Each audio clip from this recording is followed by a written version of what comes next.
You're nothing but trash." The richest woman in town flung an entire bowl of hot soup straight into the face of the young owner of a small diner, simply because the food wasn't to her liking. The soup burned across her cheek and down her neck, but she didn't even have time to cry out, because the massive dog she'd rescued on a stormy night, now gravely ill, suddenly dragged himself out from behind the kitchen, trembling and whining, forcing himself upright to protect her. Then that woman's husband, the man no one in this town dared to meet eye to eye, drove a hard kick into the dog. She threw herself down, face to the floor, and wrapped both arms around that 60-kilogram body that was barely hanging on, shielding him with all of her own. She took the blows meant for him. Preston's brother-in-law, the police chief, just stood there watching, smiling. His sister-in-law yanked the collar from the dog's neck and tossed it into the trash like it was worthless. 4 of the most powerful people in town stood over a girl who was crying, forcing her to sign papers to sell the last thing her father had ever left her. No one came to help. Not the police, not the neighbors, no one. Her hand trembled as it reached for the pen, and she leaned close to the dog and whispered 2 words into his ear. "I'm sorry." But she didn't know that the giant Neapolitan Mastiff, lying in her arms, wasn't a stray. The collar that had been thrown into the trash had a single letter engraved on it, a C, the initial for Caesar. The dog a woman had bought as a gift for her brother before she died, and she made him promise he would love him for the rest of his life. That brother was no stranger. He was Knox Castellano, a mafia boss feared across the entire east coast of the United States, and he was tearing through every street, burning every connection in his path, to find that dog. When he walked into the diner and saw Caesar fading in the arms of a young woman with a scorched face, a bruised back, and a pen in her hand, about to sign away her whole life, and when he saw his sister's collar sitting in the trash, he didn't shout.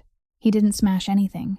He only said 5 words, and those 5 words were the first thing in their lives that made those 4 powerful people understand what it meant to be so afraid they couldn't breathe. But that was only the beginning, because what Knox Castellano did after that didn't just bring down a dynasty. It changed forever, the life of that young woman, his own life, and an entire town that had been kneeling for far too long. If this story makes you want to know what happens next, please hit like right now to show your support. Share this video with someone you think needs to hear this story. And don't forget to subscribe to the channel and turn on notifications, because the best stories are still ahead. Going back to the beginning of the story, at 4 o'clock in the morning, while the entire town of Crestwood was still wrapped in darkness and the steady sound of waves rolled in from the harbor, Brielle Ashford was already awake. She was 28 years old, her brown hair hastily tied at the nape of her neck, deep shadows etched beneath eyes worn thin by sleepless nights. She walked down the wooden staircase from the small second-floor apartment, each step creaking beneath her feet, as if groaning along with her. Below was Ashford's Diner, a modest place on the corner near the docks, where the smell of pre-brewed coffee mingled with sea salt every early morning. This was the only legacy her father had left her in this world. William Ashford had opened the diner 30 years earlier, when he was still young, still hopeful, still believing that a good bowl of soup could make life feel worth living. The place had once been the soul of the neighborhood, where fishermen stopped in before heading out to sea, where mothers brought their children for Sunday breakfast, where everyone knew each other's names and asked after one another with genuine smiles. But that was years ago. 2 years earlier, the doctor had told William that the cancer had spread and there was nothing more to be done. At the time, Brielle was working as an accountant in Portland, earning enough to get by, her life just beginning to settle. But when she heard her father was sick, she didn't hesitate for even a second. She quit her job, gave up her rented apartment, left everything behind, and returned to Crestwood to care for him. 6 months. 6 months of cooking porridge for her father, helping him sit up every morning, wiping sweat from his brow every night, and listening as he told the same stories over and over about the diner, about old customers, about her mother. Her mother had left when Brielle was only 6 years old, without explanation, without a letter, and never came back. Brielle grew up with only her father, and then he was gone too. On the final morning, William held his daughter's hand, looked at the apron hanging on the wall, and whispered 2 words, "The diner, you," before closing his eyes. Brielle couldn't cry then. She just sat there holding his hand until it turned cold. He left her the diner, a mountain of debt, and an old apron he'd worn for 30 years. On its pocket, He had embroidered the words "Cook with Heart" in red thread, the stitching uneven and slightly crooked. But Brielle wore it every day, as if it were her father's arms wrapped around her. She reopened the diner, cooking alone, serving alone, cleaning alone, crying alone in the kitchen whenever she missed him too much. But the town of Crestwood didn't leave her in peace.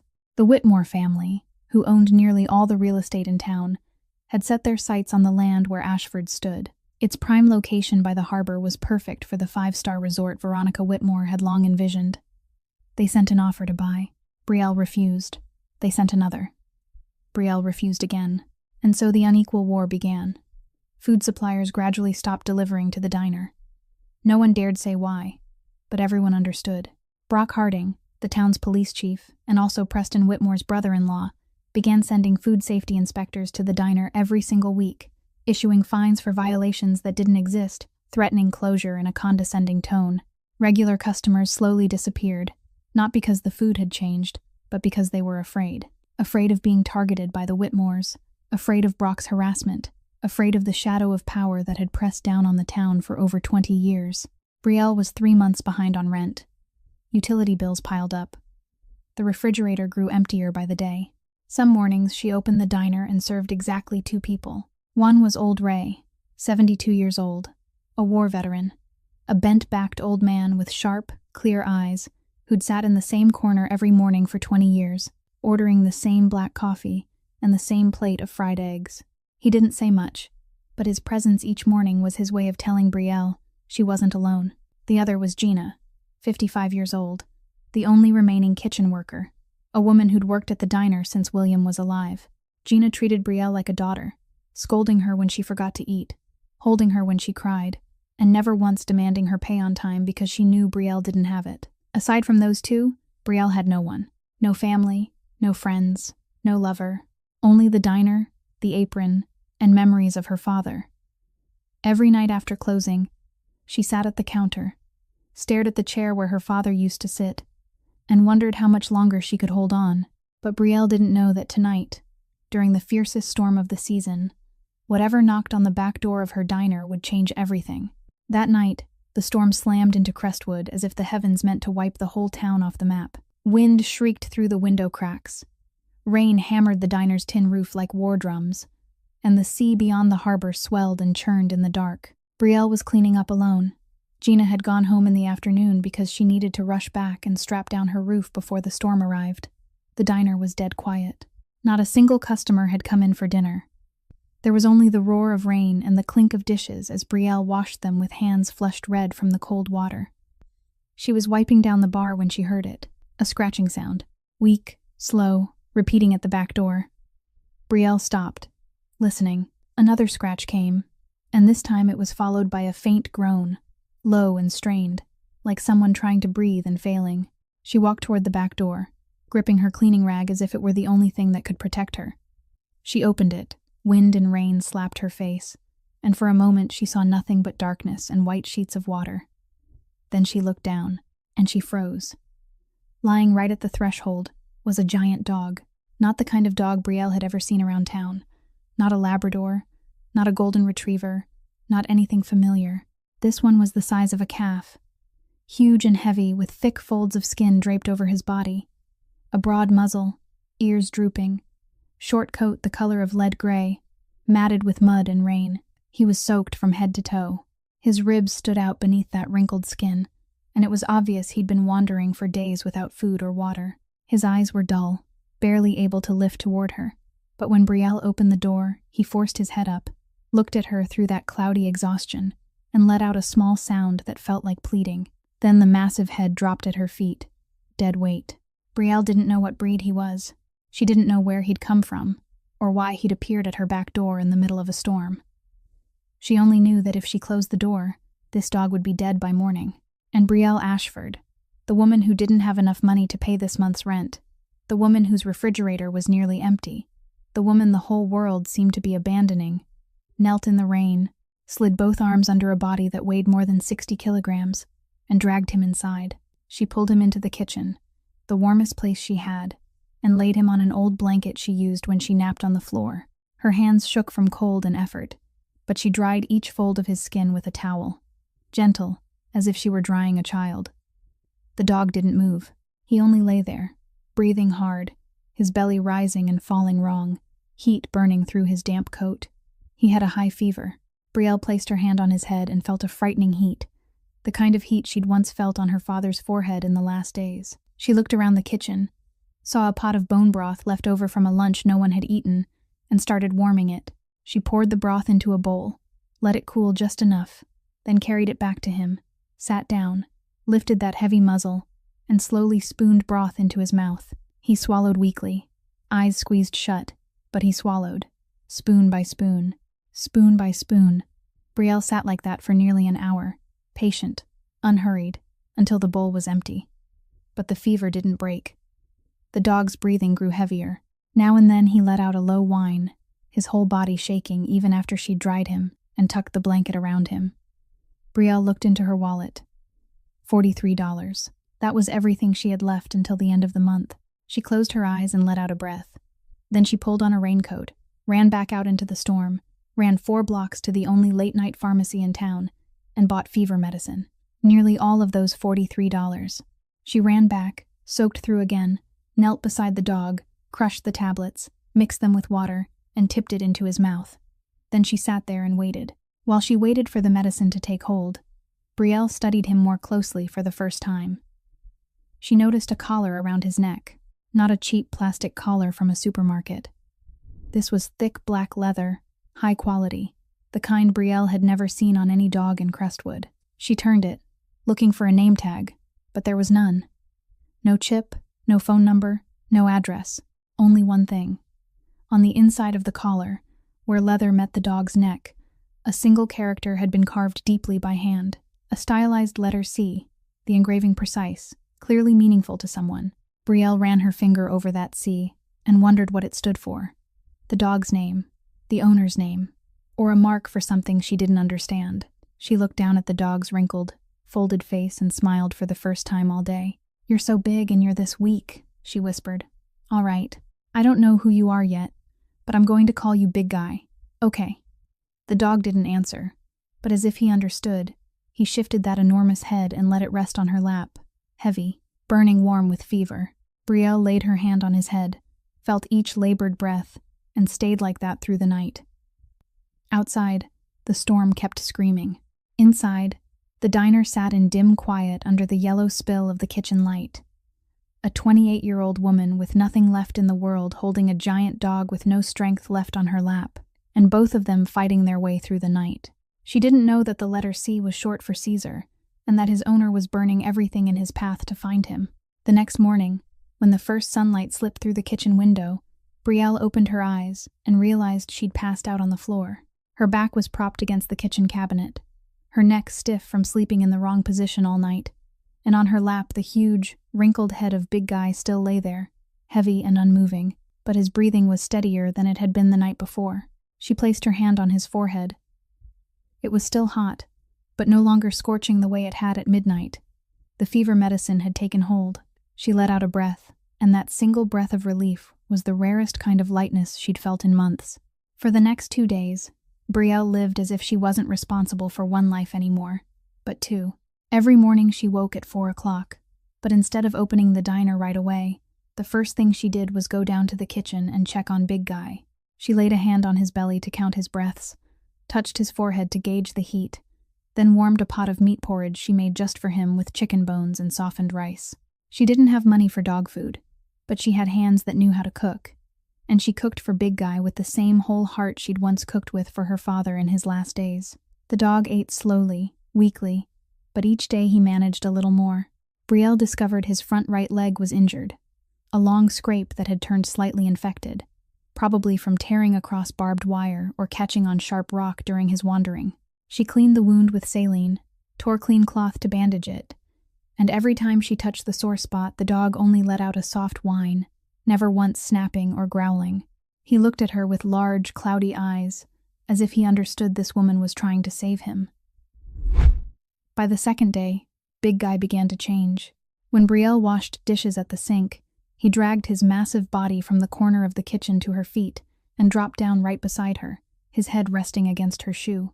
When she went out front to serve customers, He inched after her to the kitchen doorway and lay there watching, never taking his eyes off her. And when she came back in, he wagged his tail. For the first time, that tail was as thick as an adult wrist, and it only managed a few weak swishes, but Brielle saw it and had to turn her face away because the tears surged up before she could stop them.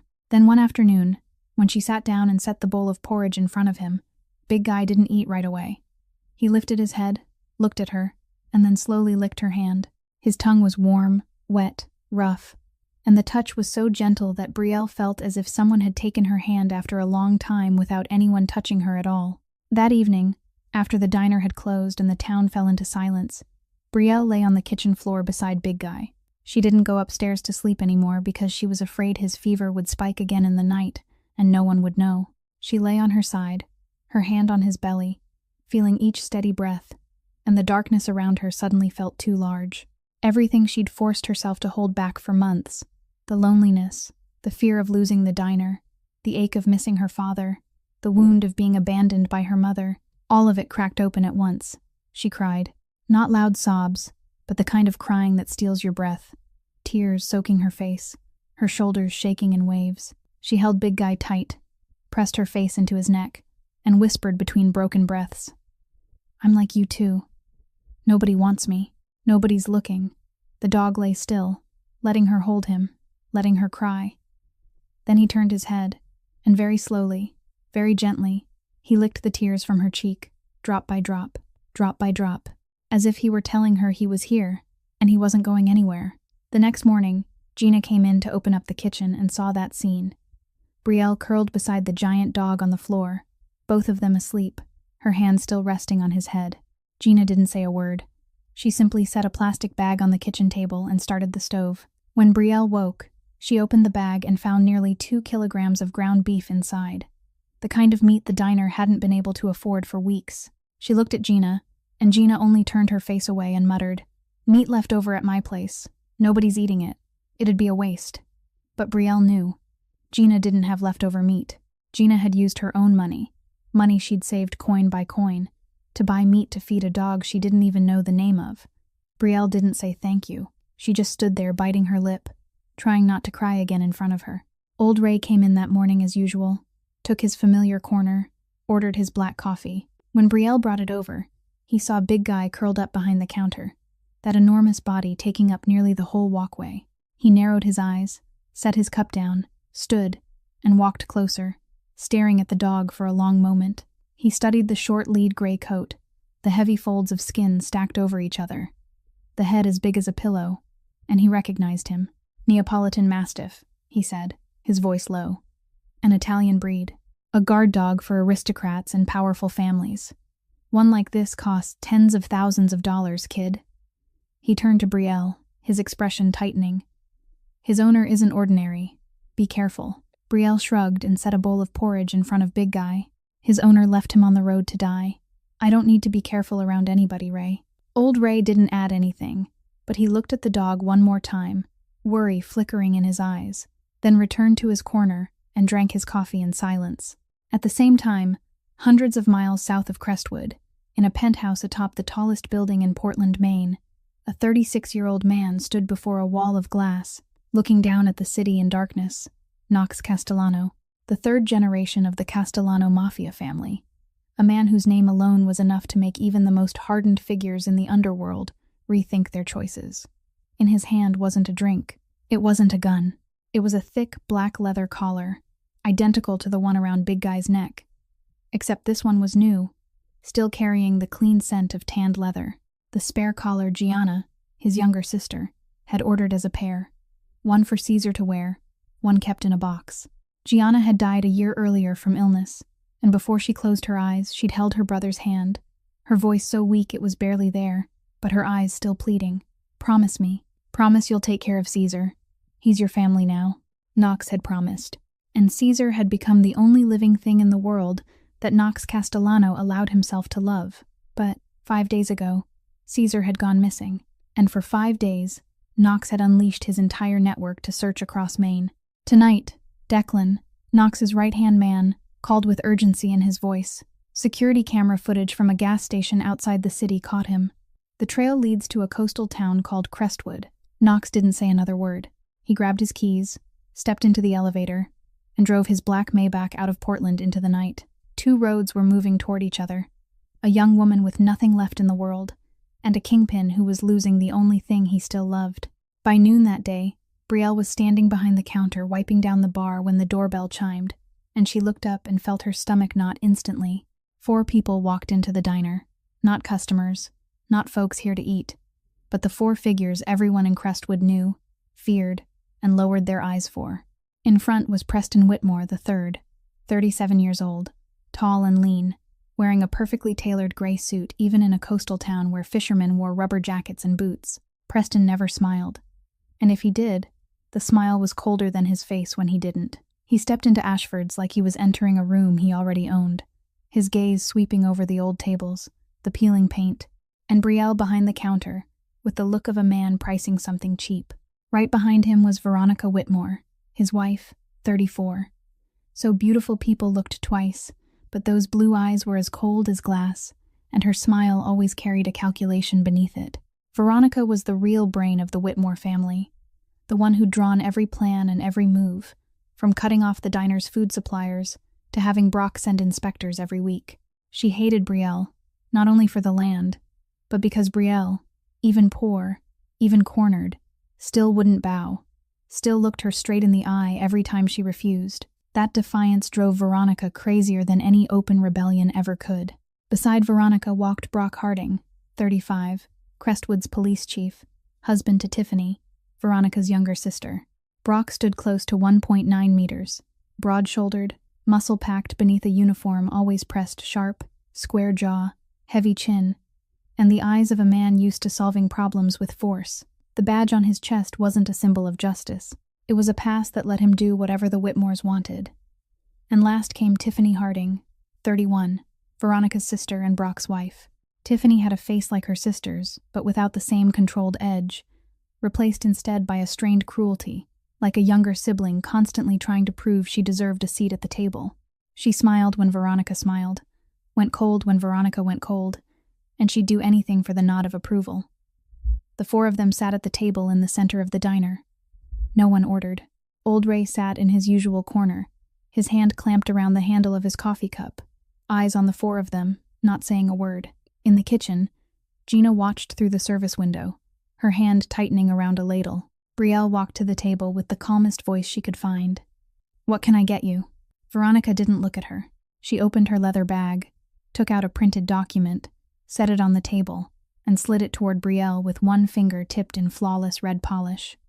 "Sign it." Brielle looked down. It was a contract for the sale of Ashford's diner and the land beneath it, for a price so insulting that Brielle had to fight not to laugh with bitterness, barely 1/10 of what it was truly worth. Veronica leaned back, legs crossed, voice light as air. "This is the last time I'm asking politely, Brielle. You should be grateful I'm still asking." Brielle stared at the paper, then at Veronica, then pressed her hand to the pocket of her apron, where the words "cook with heart" rested under her fingertips. "This diner was my father's. I'm not selling." Veronica didn't react, but Preston, who'd been sitting still as stone, finally spoke. His voice wasn't loud. It wasn't angry. It was flat, as if he were stating something obvious. "Your father's dead." Those 3 words dropped into the room like stones falling into still water.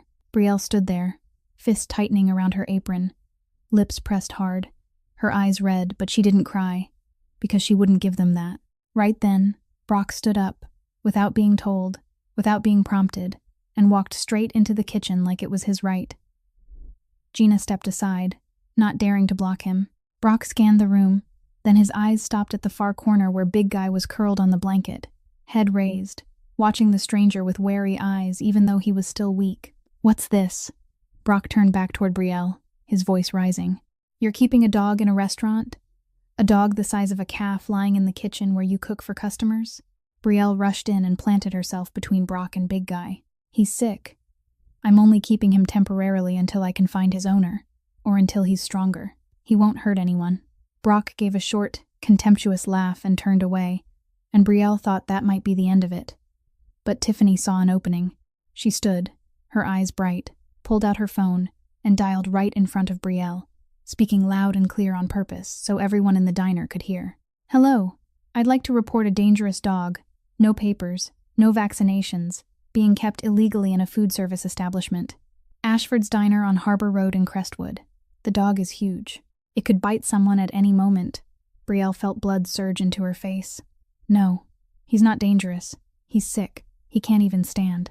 Tiffany ended the call, slipped the phone back into her purse, then looked at Veronica with the smugness of a child who'd finally done something that pleased her mother. Veronica gave a small nod, her lips curving into a thin smile, sharp as a blade. Brock stepped out of the kitchen, adjusted the badge on his chest, and spoke in a voice gone icy. "On Monday, Animal Control will come to take the dog, and I'll personally seal this place for a serious food safety violation. You kept a dog in the kitchen, Brielle. This time you can't deny it." The four of them rose. Preston straightened his suit collar. Brock put his police hat back on. Tiffany followed at her sister's side.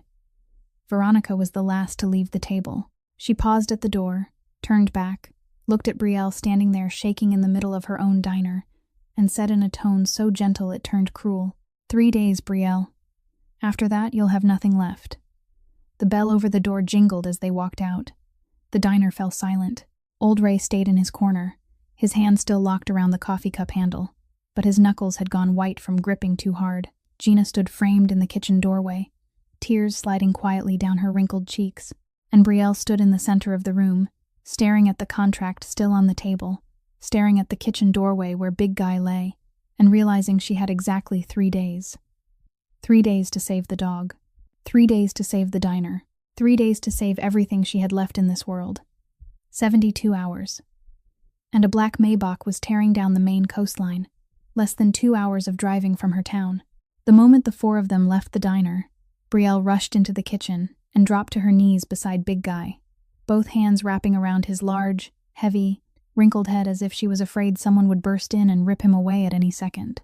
The dog looked at her with dull, cloudy eyes, blinking slowly, not understanding what was happening, only knowing that this woman was shaking and he wanted to be closer to her. Brielle forced herself to breathe, to steady her hands. 3 days. She had 3 days.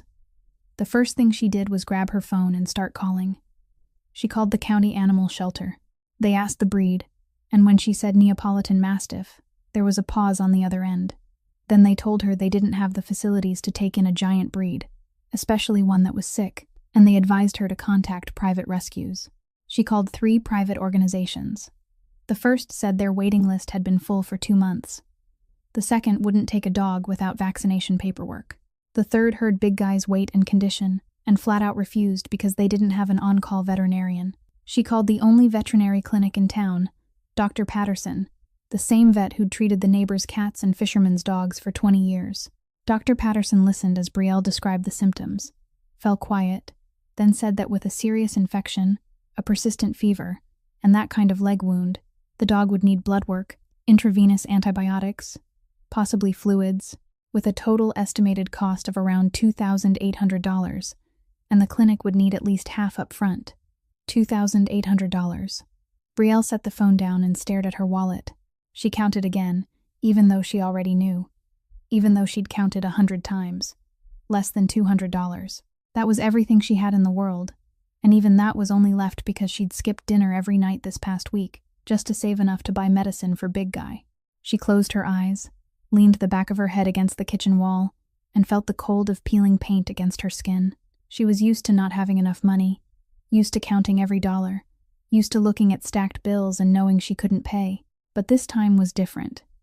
This time it wasn't rent or utilities, something she could beg to delay, bargain down, ask for more time. This was a life. If she didn't have $2,800, Big Guy would die. And if she didn't fix this before Monday, Animal Control would come to take him, and she couldn't bear to imagine what would happen to a severely sick dog no one wanted at a shelter. She knew exactly what would happen. That evening, after she closed the diner, Brielle sat on the kitchen floor beside Big Guy. He was stronger than he'd been on the storm night. He'd eaten porridge. He'd wagged his tail. He'd learned to lick her hand, but the fever still smoldered, and now and then his breathing still turned heavy in a way that scared her. Brielle sat holding him, her chin resting on his head, and she whispered in the same voice she'd used with her father in his final days. I promise I won't leave you. I know what it feels like to be abandoned. I know what it feels like when no one comes looking for you." The dog shifted slightly, laid that heavy head on her lap, closed his eyes, and let out a long breath, as if he believed her, as if he'd placed whatever life he had left into this woman's hands. Brielle sat like that for a long time, stroking his head, staring into the dark of the kitchen. She didn't cry. She'd cried too much already. Now she only felt hollow, like a well that had been drained to the bottom and someone kept lowering the bucket anyway. Meanwhile, outside the back door, Gina was standing with her shoulder against the brick wall, phone to her ear, her voice low but urgent. She was calling Tommy, her son, 28 years old, living and working in Portland. "Tommy, listen to me. Take the picture I sent and post it in every lost dog group you can find. Facebook, Reddit, anything. A Neapolitan Mastiff with a thick black leather collar, engraved with a C, found in Crestwood." Tommy asked why, and Gina answered fast. "This dog's owner is rich. You can tell by that collar. We have to find the owner before the Whitmores hurt him, and hurt Brielle." Gina had taken the photo that afternoon, when Big Guy was asleep in the kitchen, the black collar standing out against the gray blanket. She sent it to Tommy, and Tommy, a young man who'd grown up hearing his mother talk about Ashfords, about William, about little Brielle, his mother treated like a daughter, posted that picture everywhere he could think of that very night. The image spread, from one group to the next, from one page to another, like a butterfly beating its wings in the dark while no one knew what storm it might summon. And within that vast network were eyes that were searching. Eyes that belonged to people whose phone call could make an entire city move. The photo of a Neapolitan Mastiff with a black collar engraved with the letter C reached the right phone, inside the right network, and only minutes later, a call was made. On the Maine coastline, the black Maybach was slicing through the night at speed. Declan sat in the passenger seat with his phone to his ear, eyes flicking between the GPS and Knox as he spoke. "Crestwood. Small town. The Whitmore family controls almost everything. The police chief is theirs. It isn't friendly territory. Knox." Knox didn't turn his head. His gaze stayed locked on the dark road ahead, both hands tight on the wheel, knuckles white. "I'm not coming to play." The GPS on the dashboard showed the words, 2 hours remaining. If you're curious what happens when Knox arrives, hit like right now. And trust me, what happens next will give you goosebumps. The picture Gina had posted that night reached the right phone in the hands of the right person. But before Knox could get there, the darkness inside Ashford's was already starting to spill out. On the evening of the second day, Brielle unlocked the door and served dinner, even though her heart felt like stone. She had no real reason to hope, but she opened anyway because it was the only thing she knew how to do, because her father had opened this place every day for 30 years, even on the days he was so sick he could barely stand. And Brielle wasn't going to close until someone forced her to. The diner was emptier than it had ever been. Old Ray sat in his familiar corner with a cup of black coffee gone cold in front of him, and he didn't even bother to drink it. A young fisherman couple sat at the table by the window eating in silence. A mother holding a small child sat in the opposite corner and ordered a bowl of porridge. That was all. In the kitchen, Gina was washing dishes, and Big Guy was curled at her feet, letting out a soft whine now and then, in a restless, half-sleep. Then the bell above the door rang. Brielle looked up, and her heart dropped into her stomach. The four of them walked in again, but this time, it was different. Last time they came with cold, calculated control. This time they came carrying the chaos of alcohol. Preston entered first, his suit rumpled, his eyes red, his mouth pulled into a smile Brielle had never seen on his face.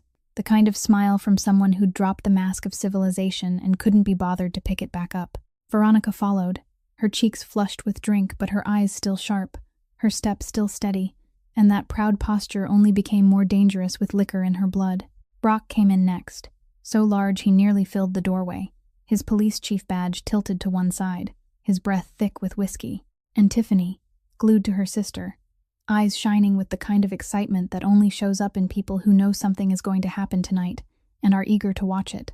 They sat at the table in the center of the diner, the same spot as before, as if it were their throne. Veronica tapped her nails on the tabletop, looked at Brielle, and ordered in a voice so sweet it turned the air cold. "A bowl of seafood soup. Hot. Please." Brielle went into the kitchen and cooked. Her hands shook, but she cooked carefully. She cooked it right. She checked the temperature, She knew this was not about soup.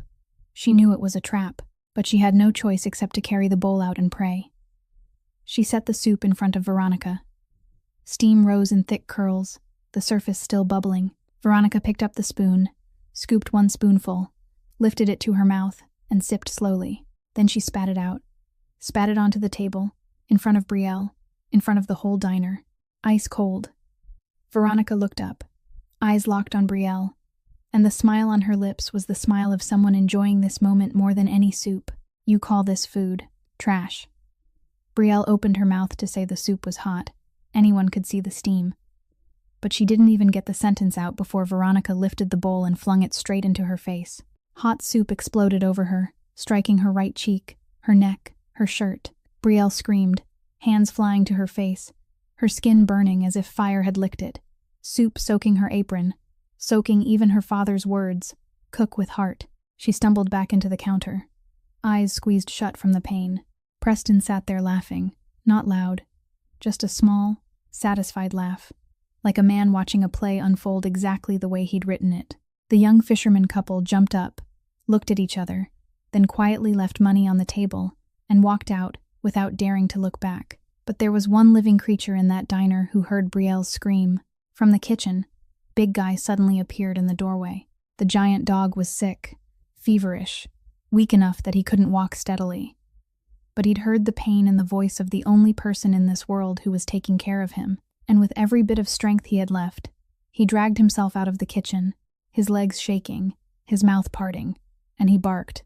One weak, hoarse bark, barely a sound, but it was aimed at Veronica, and he planted himself between her and Brielle with that 60-kilogram body trembling. Brock looked at the dog, his face twisting with irritation, with alcohol, with whatever inside him believed every creature weaker than he was deserved to be shoved aside. He stepped forward, said nothing, and drove his boot straight into Big Guy's ribs.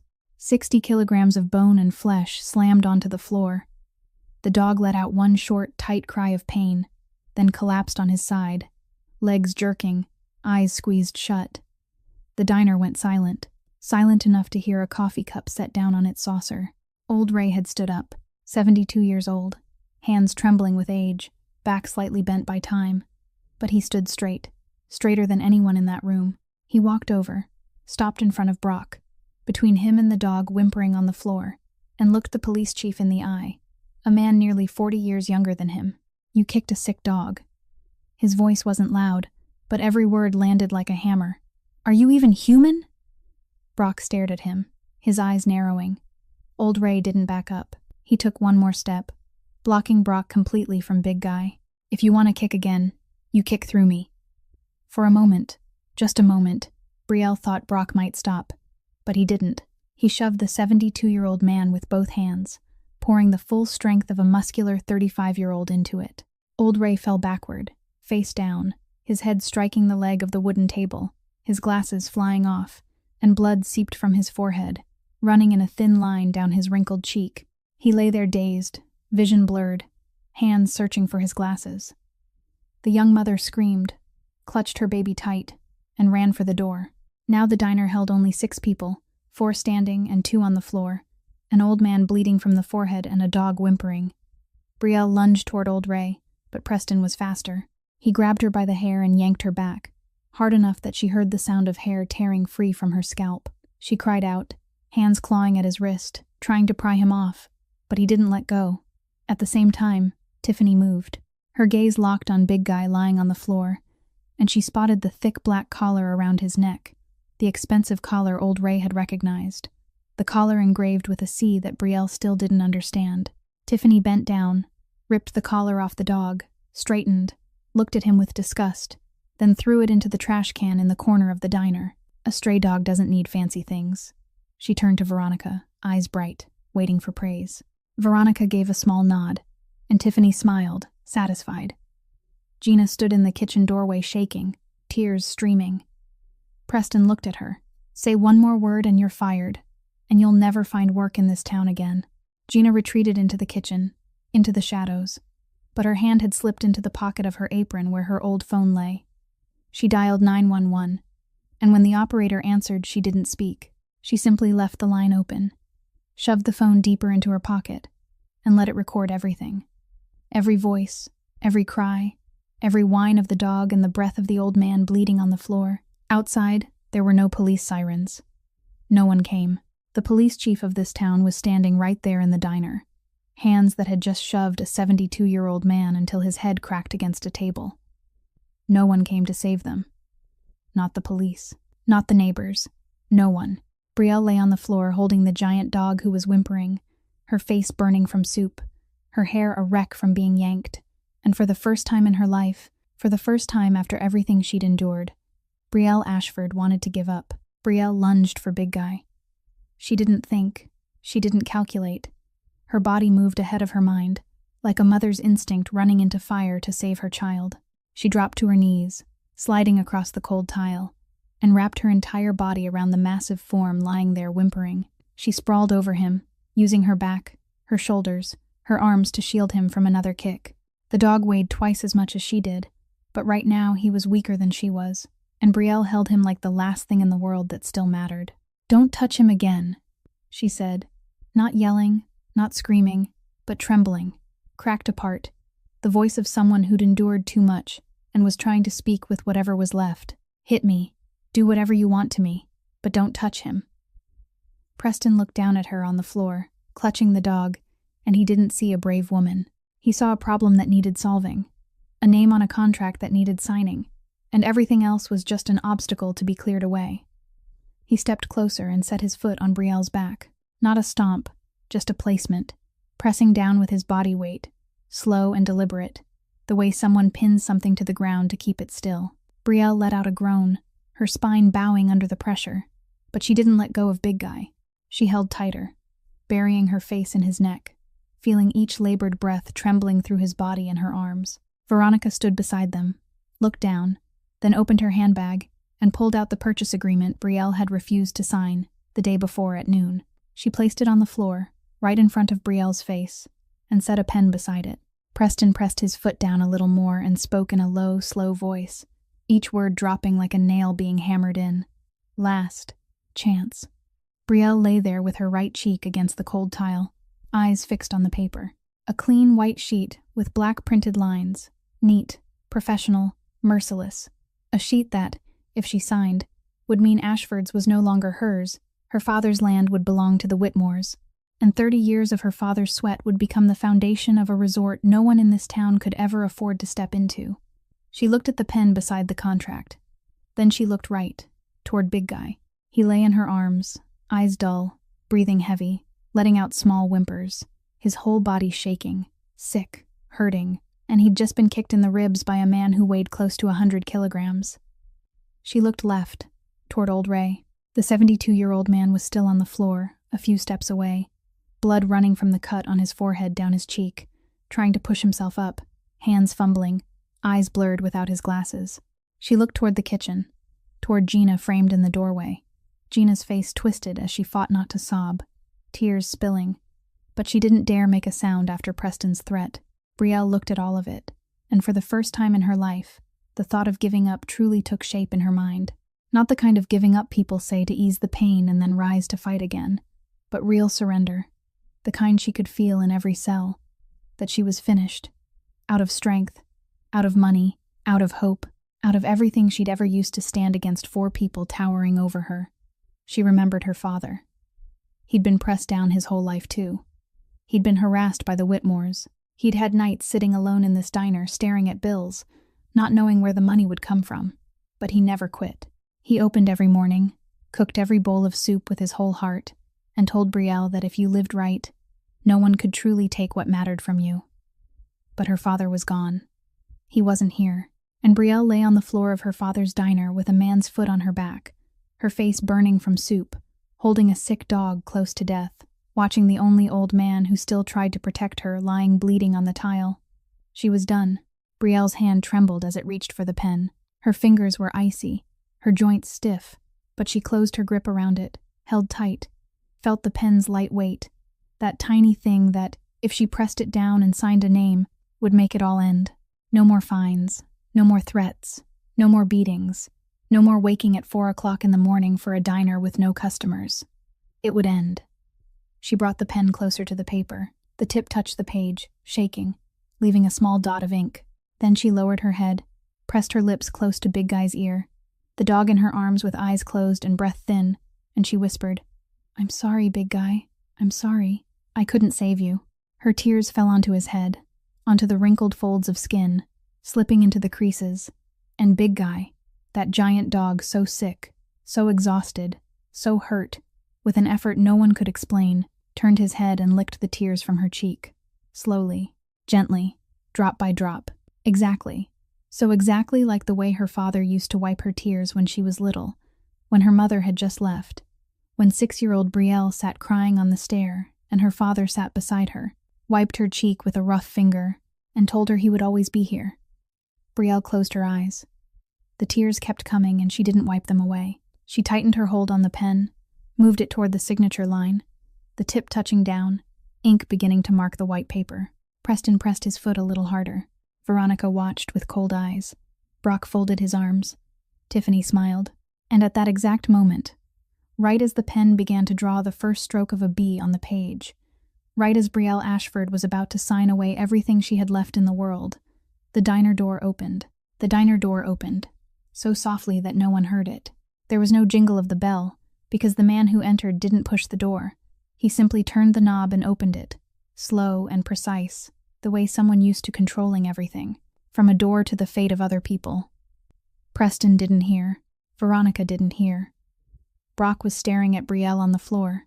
Tiffany was smiling, and none of the four of them looked toward the entrance. But Big Guy heard. The dog lay exhausted in Brielle's arms, eyes dull and nearly shut, and then his eyes snapped open. His wrinkled nose drew in the air, and his whole body, that 60-kilogram frame trembling with fever and pain, went rigid.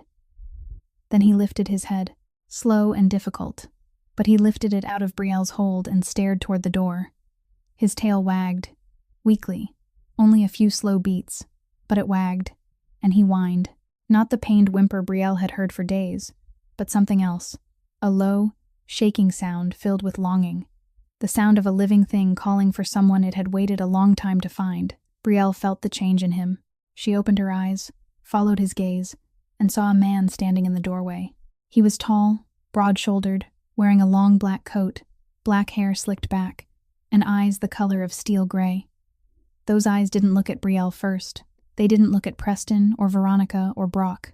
They swept the entire room in exactly 3 seconds.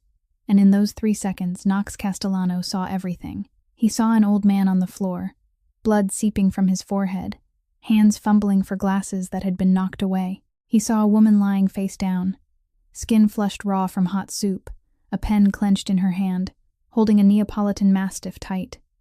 He saw a man's foot planted on her back. He saw the contract on the floor, and he saw, in the corner, inside the trash can, a thick black leather collar. The collar his sister had had custom made. The collar she'd buckled around Caesar's neck with hands trembling from illness. The collar engraved with the letter C that Gianna had chosen stroke by stroke, now lying in the trash among wet paper and empty cans. 3 seconds. Knox saw it all in 3 seconds. Then came 5 seconds of silence. 5 seconds when no one in that diner could breathe, even though no one yet knew why. There was something in the presence of this man that didn't need words or action. He only had to stand there and let those gray eyes look, and the room felt the air change, as if the temperature dropped a few degrees, as if gravity grew heavier, as if death had just crossed the threshold and was deciding where to begin. Knox stepped inside, slowly. Each footfall landed without a sound on the wooden floor, and yet every step made Preston Whitmore III retreat a little without meaning to. Behind Knox, 3 men entered. Declan came first, face hard, eyes sweeping the room like he was measuring threat, and 2 others, tall and silent, took positions at the door like walls. No one out, no one in. Knox stopped in front of Preston. He didn't look at Veronica. He didn't look at Brock. He didn't look at Tiffany. He looked straight into Preston's eyes, the man with his foot on a woman's back, and Knox spoke. His voice was low, never rising, never shouting, only 5 words. But those 5 words fell into the room like 5 bullets. "Take your foot off her." Preston stared at Knox, and for the first time in his life, the man who always controlled every situation felt something unfamiliar crawl along his spine. but alcohol and the habit of power kept him from yielding. "Who are you?" he demanded, trying to keep his voice steady, but it pitched half a tone higher than it should have. Knox didn't answer. He only said, his voice flat as water before a storm, "I'm not asking whose town this is." Brock, the police chief, felt his instincts flare, the professional one and the survival one at the same time. He raised his hand to his chest, pulled out his badge, and held it up like a shield. "I'm the police chief of Crestwood. You're obstructing." He didn't finish, because Knox looked at him. Only looked. No threats. No movement. Just those gray eyes shifting from Preston to Brock and stopping there. That stare pinned Brock in place like wet cement poured over his feet. Declan stepped forward, leaned close to Brock's ear, and whispered. Brielle couldn't hear what he said. No one could, but she saw the result. Brock's face changed, from red with liquor to dead white, from dead white to gray, as if the blood was draining out of him. The badge lowered in his hand, slowly, like his fingers no longer had the strength to hold it. Preston saw Brock's face and understood. He didn't know who this man was, but he watched Brock Harding, the police chief who'd once punched someone unconscious in the station while everyone stayed silent, standing there pale as a child caught in wrongdoing. And Preston lifted his foot from Brielle's back. He stepped away. 1 step. 2. Knox didn't look at Preston again. He was finished with him, for now. Knox knelt down, right there on the dirty diner floor, beside Brielle, beside the dog, and his right hand. The hand that had signed orders that stripped people of everything, the hand that had closed into a fist around decisions no one dared challenge. That hand now came down to rest on the Neapolitan Mastiff's head, so gently that Brielle had to stop herself from breathing. The dog, big guy, the creature she'd dragged in from the storm, the one she'd nursed with her last money, the one she'd held and cried over night after night, pushed his huge muzzle into the man's palm and whined, tail wagging, his sick body trying to inch closer, closer still, like he'd just found what he'd lost. Knox lowered his head, pressed his forehead to the dog's, and whispered in Italian. And for the first time his voice wasn't cold. For the first time it cracked open in a place only Caesar and Brielle were close enough to hear.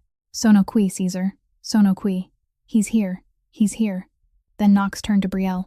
She was still on the floor, eyes wide, lips trembling, the pen still clenched in her fist. Knox gently worked the pen free from her fingers, set it on the floor out of reach, and spoke to her in a voice nothing like the one he'd used with Preston. A voice lower, softer, the voice of someone talking to a person who had just walked through hell. "You don't have to sign anything." Brielle stared at him, not understanding, not knowing who he was, not knowing why he was here, not knowing why the dog she'd named Big Guy was pressing his face into this man's hand like a child who'd found his father. She only looked at him, and he looked back. Those steel-gray eyes that had turned Brock Harding to stone a moment ago, softened when they met Brielle's. Not much, only a fraction, but enough for Brielle to see there was something deeply human behind them. Something real, trying to surface. "You took care of him?" Knox asked. Brielle nodded, unable to find words.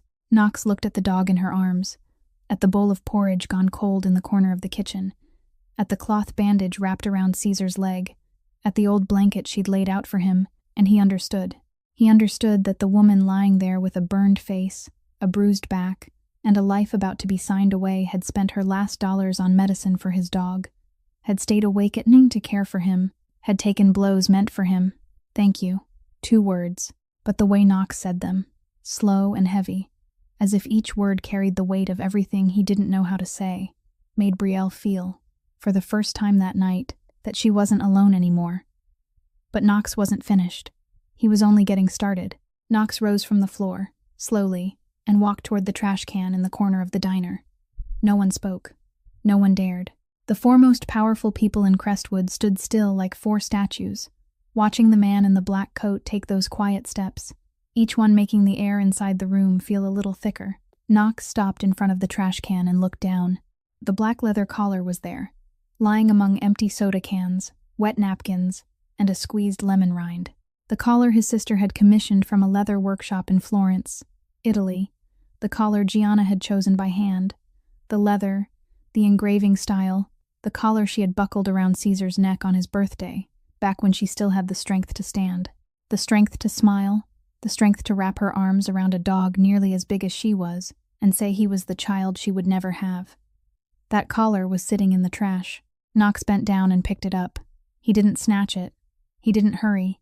He lifted it with both hands, gentle, as if he were lifting something sacred that had been desecrated. He used the edge of his coat to wipe it clean, rubbing away the grime and damp until the letter C carved on the inside showed clearly under the diner's yellow light. Then he turned back, knelt beside Caesar, and fastened the collar where it belonged, around the dog's neck, in the place Gianna had put it. Caesar let out a small sound and wagged his tail weakly, as if he knew it had come home. Knox stood and turned to Tiffany. He didn't step toward her. He didn't raise a hand.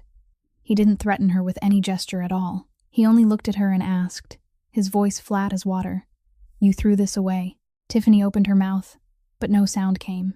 Her lips moved, her eyes fluttered rapidly, and that smug triumph she'd carried all night, the face of someone who could rip a collar off a sick dog and laugh, dissolved completely, replaced by pure fear, the kind of fear she'd never known in 31 years of living under the protection of her sister and her husband. Knox continued, his voice still low, still even, still never rising, yet every word cut through the silence like a blade. "This is the last thing my sister bought for him before she died." Tiffany began to cry, not out of compassion, not out of remorse. She cried because she was afraid, because she looked into those gray eyes and saw something Whitmore money and Brock's badge could not protect her from. Knox didn't look at Tiffany again. He turned and faced all four of them, and his voice changed. It was no longer the voice used for one person. It was the voice of a sentence being read aloud. "You put your foot on a woman who was shielding my dog." One line. Preston swallowed. "You kicked my dog while he was sick, while he was down, while he couldn't defend himself." 2 lines. Brock stared at the floor. "You threw the last keepsake my sister left him into the trash." 3 lines. Tiffany sobbed louder. "And you struck a 72-year-old man until his head bled because he dared stand up to protect the dog." 4 lines.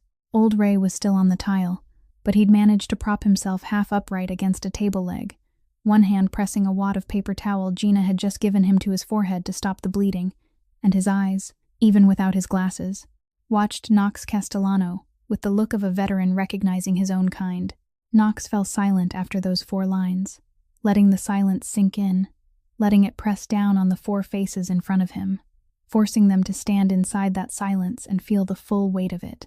Then came the sharp click of a lock. Declan had locked the diner door from the inside, slid the bolt, turned the key, and took his position in front of the only exit with his arms crossed. The other 2 men stood to either side, silent and unmoving. "No one leaves," Declan said, not loud, but final as a coffin lid closing. Knox took out his phone. The first call. He dialed, waited through 2 rings, and when the line answered, he spoke like he was reading an order. "Morrison, this is Castellano. The Whitmore family accounts at First Maritime Bank. The numbers I sent you. Freeze everything, right now. All linked accounts, including Whitmore Holdings." He hung up. He didn't wait for a response. He didn't need confirmation, because when Knox Castellano said right now to a bank he controlled, no one asked why. Preston stood there as his face shifted from white to green. First Maritime, the bank the Whitmore family had borrowed from to build their real estate empire for 20 years. The place that held their cash, their credit, the financial bloodstream of everything called Whitmore. And the man standing in this small coastal diner had just frozen it all with one phone call that lasted less than 30 seconds. The second call. Knox dialed another number and waited, and this time his voice was slower, clearer, like a man handing over a gift he'd been holding for a long time. "Felicity, this is the source I told you about. A full file on Crestwood's police chief, Brock Harding. Bribery, abuse of power, covering for criminals, intimidation of small businesses. I'll send it to your secure inbox in 10 minutes. You can go live anytime you want." He ended the call. Brock went rigid, the badge on his chest suddenly looking like cheap plastic. Sweat began to bead at his temples even though the diner wasn't warm. With each call, another face turned paler. Preston went sickly green. Brock went ashen. Tiffany cried. And Veronica. Veronica was the last one still standing upright. She stepped forward, fighting to keep her composure, trying to use the charm and finesse she'd used her whole life to control people and control rooms. "Mr. Castellano," she said, forcing a diplomatic smile. We can talk like civilized people. I'm sure there's a solution that benefits both sides." Knox turned his head and looked at her. Only looked. Veronica stopped mid-sentence, her smile freezing on her lips. "Civilized people," Knox said, light as wind but made of steel. "Don't throw soup in a woman's face." Veronica couldn't find another word. She stepped back beside Preston, and for the first time in her life, Brielle saw Veronica Whitmore not knowing what to do. But just as Brielle thought it was over, just as she thought this man had won and the four of them had lost, she saw something that made cold spread along her spine. Preston Whitmore III, the man who'd just had every account frozen and watched his family empire tremble under 2 phone calls, straightened. He adjusted the collar of his suit, and he smiled. Everyone thought Knox had won, but Preston Whitmore steadied himself and smiled, because he still had one card left to play. Preston straightened the collar of his suit and smoothed every wrinkle with his fingertips, slowly, unhurried, as if he were preparing for a speech, instead of standing in a diner whose door had just been locked and whose accounts had just been frozen. Then he smiled, not the tight, brittle smile of a loser trying to save face, but a real smile, the kind that belongs to a man laying down his last card and knowing it's strong enough to flip the board. "Mr. Castellano," Preston said, his voice fully calm again, even calmer than when he'd first walked in. "I know who you are." The diner went silent. Knox stood across from him, expressionless, but his gray eyes narrowed slightly, only slightly, enough for Declan at the door to recognize his boss was truly listening. Preston took one step forward, one hand sliding into his pocket, relaxed, confident, like he'd found solid ground again in the middle of an earthquake. "Knox Castellano, the Castellano family, Portland, 3rd generation. Did you think no one in this little town would know who you are?" He let out a small laugh. "My father knew. My father knew very well. And do you know why my father knew?" Knox didn't answer. He waited. "Because my father has been feeding the FBI information about your operations for 6 months." The sentence hit the room like a stone thrown into still water. Ripples spread through the air. Declan's head snapped toward Knox, his eyes tightening. Veronica lifted her chin and blinked, beginning to understand why her husband had smiled. Brock, still shaking, looked at Preston with the thin hope of a drowning man spotting something that might float.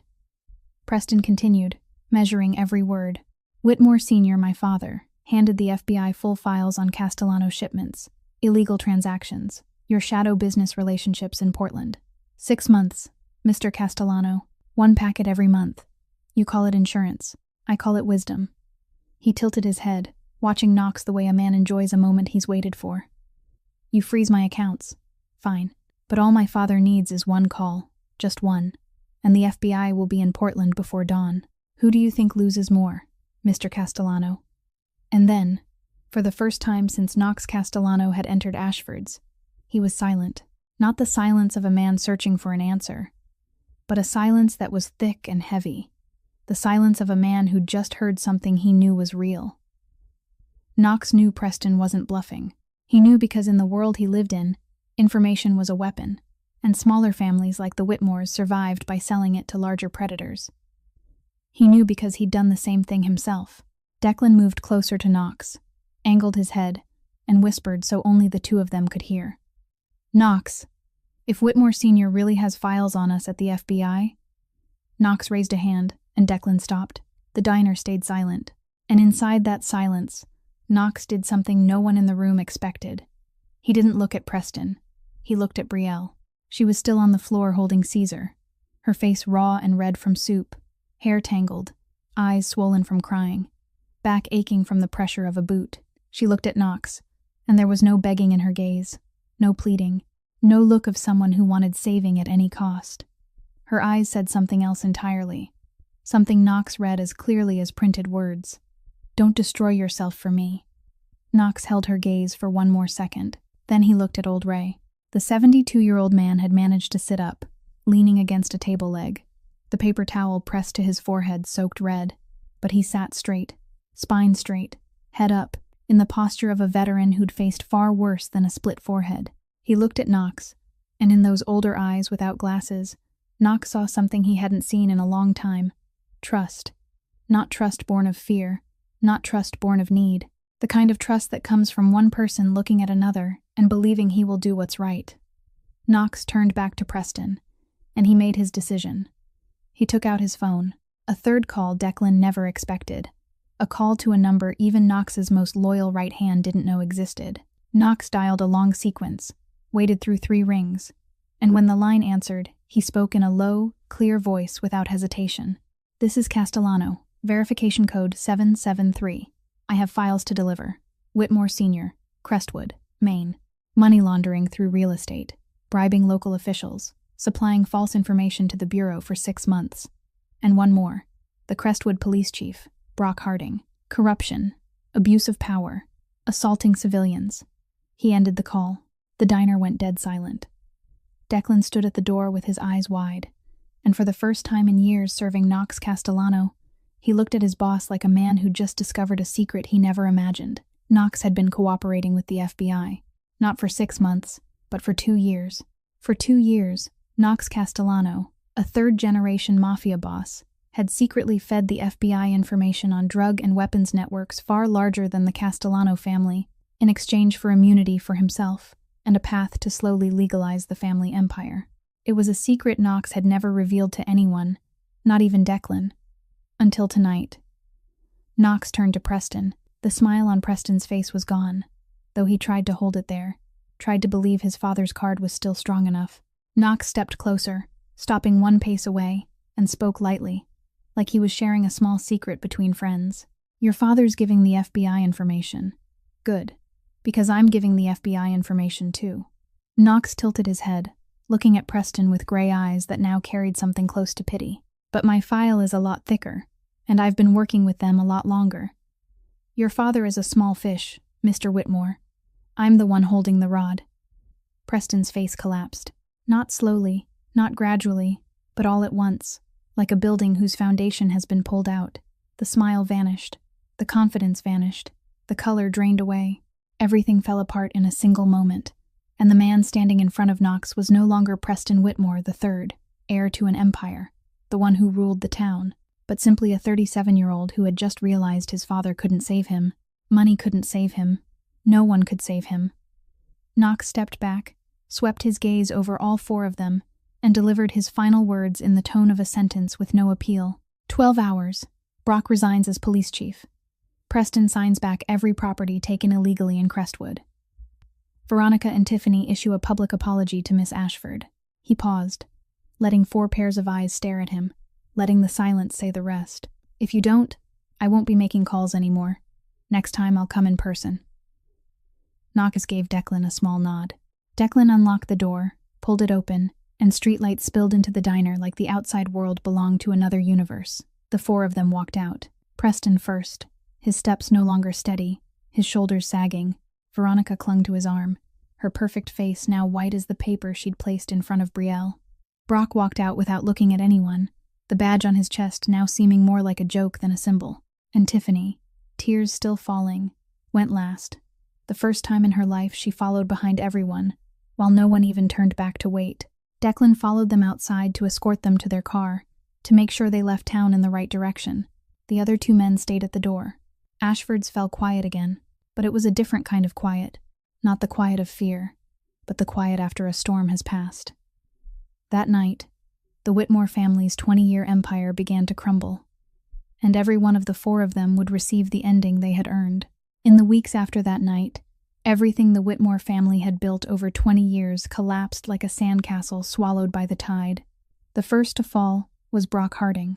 The FBI came to Crestwood only 3 days after Knox's call.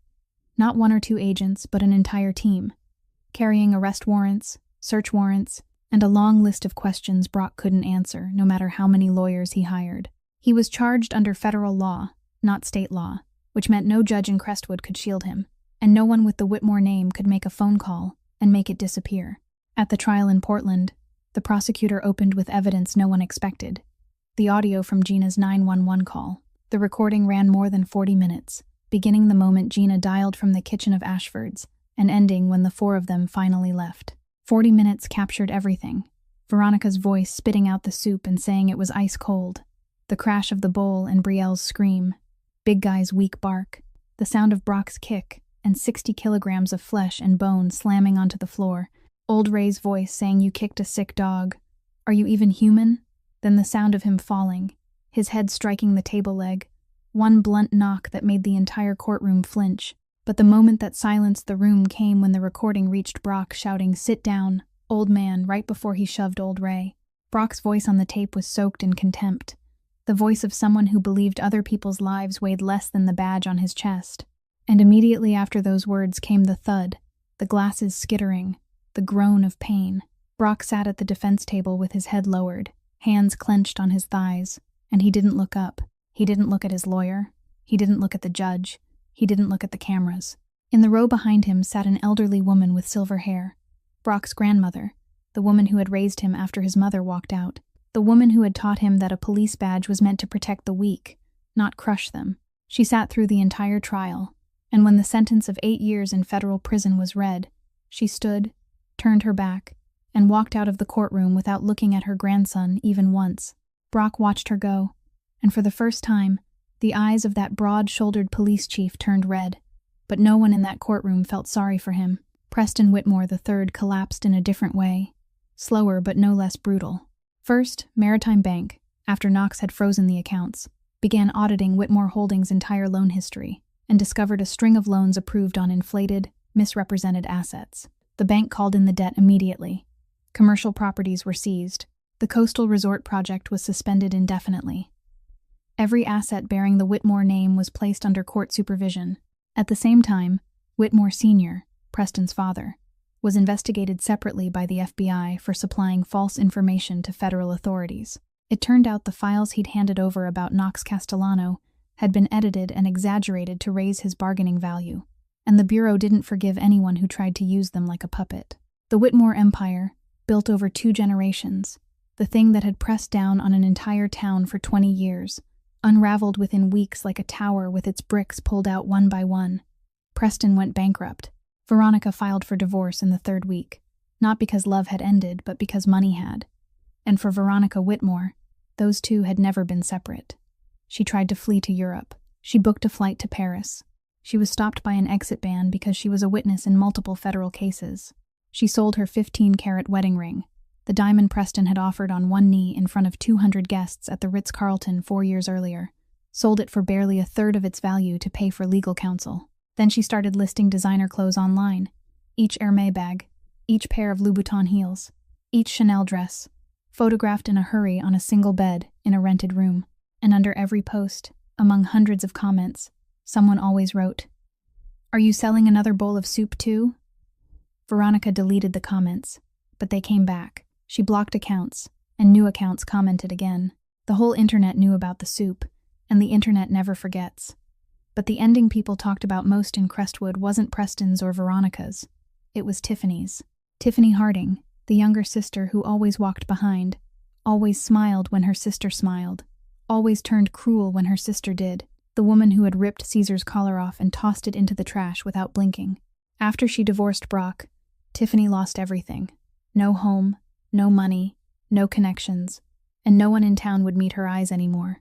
She moved to a small town 3 hours from Crestwood, and took the only job she could find that required no degree and no experience: waiting tables.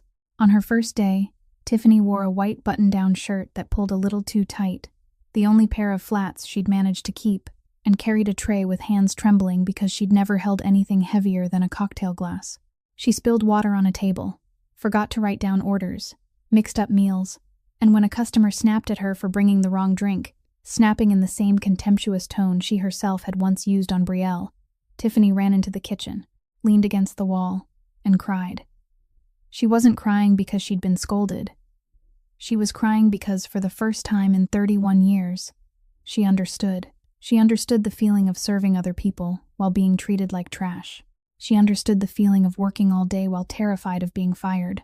She understood the life she had mocked for so many years, Brielle Ashford's life, waking at 4 o'clock in the morning, smiling through service even when customers didn't bother to say thank you, wiping tables with hands reddened raw, and counting tips at the end of the day. She understood, but it was too late. For the first time in 20 years, Crestwood could breathe. Small shops began to reopen. Fishermen stopped getting harassed by pointless inspections. Families no longer had to lower their heads when a Whitmore car rolled by. One morning, old Ray sat in his corner of Ashford's with black coffee in front of him, eyes turned toward the window, out to the sea, to the harbor where fishing boats rocked in the early sunlight. The wound on his forehead had healed, leaving only a thin scar he wore like a medal. Brielle set a plate of fried eggs in front of him, and he looked at her, then back at the water, and spoke in that low, slow voice of a man who'd lived long enough to know how rare a morning like this was. "I've lived here 72 years, kid. This is the first time I've ever seen this town breathe." Brielle smiled, for the first time in a long time, a real smile, light and warm, like morning sun slipping through the diner windows. Justice had arrived, but inside Ashford's, another story was beginning, a story no one could have predicted. Go back to that night. The night the four most powerful people in Crestwood were escorted out of Ashford's like condemned sinners. The diner held only 5 living souls now. Knox standing near the counter, Brielle on the floor holding Caesar, Gina pressing paper towels to old Ray's forehead, and old Ray trying to push her hand away, because he said he'd had shrapnel lodged in his shoulder in Vietnam, and this cut on his head was nothing. Knox took out his phone and made a short call, said a few words Brielle couldn't quite catch, then hung up. Less than 40 minutes later, the sound of helicopter blades shook the air over the empty lot behind the harbor. Brielle ran to the door and looked out, and she saw a black helicopter lowering onto the grass, rotors blasting sand and dry leaves into the air, and a man with a medical case jumping down and running toward the diner. Knox Castellano's private veterinarian, the kind of man who normally treated million-dollar racehorses and pedigreed dogs for the wealthy, stepped into the kitchen of Ashford's, knelt beside Caesar, and went to work. He opened the case and pulled out a stethoscope, a specialized thermometer, syringes, an IV bag, and things Brielle didn't even know the names for. He examined Caesar thoroughly, palpated his abdomen, listened to heart and lungs, checked the injured leg, drew blood, took his temperature, and through it all Caesar lay still with his eyes closed, letting out a small whine now and then, Knox's hand on his head and Brielle's hand on his back. After nearly half an hour, the veterinarian sat back, peeled off his gloves, and looked at Knox with a serious expression. Severe infection, prolonged dehydration, extreme stress. The leg wound has started to go deep. If it goes 2 more days, it'll need amputation. He was wandering at least 5 days without proper food or water before he was found. He paused, glanced at Brielle, then at the pot of porridge on the stove, the bowl of clean water beside the blanket, the improvised cloth bandage on Caesar's leg, and his voice changed, softer, slower, but someone kept him warm, fed him the right way, brought his fever down in time, and cleaned that wound regularly. If not for that, this dog would have been dead before you ever got here, Mr. Castellano. Knox looked at Brielle. He didn't speak. He only looked at her, and in those gray eyes, the same eyes that had turned Brock Harding pale and shattered Preston Whitmore earlier in the night, Brielle saw something she'd never seen in anyone looking at her. Not pity, not surprise, a deep, quiet respect. The kind of respect Knox Castellano, a man raised in a world where everything has a price, reserved for someone who gave without asking for anything back. The veterinarian started an IV, injected antibiotics, treated the leg wound with professional tools, and said the dog would need at least 2 weeks of rest, but he would live. He would live. When the vet left, and the helicopter lifted off into the night, Gina gently helped old Ray to his feet. The old man grumbled that he could walk on his own, but he still let her slip his arm over her shoulder, and they moved out of the diner slowly, Gina driving him to the late-night clinic so the cut on his forehead could be properly dressed. Before he reached the door, old Ray stopped and looked at Knox standing near the counter, and he nodded. Just one nod. No words.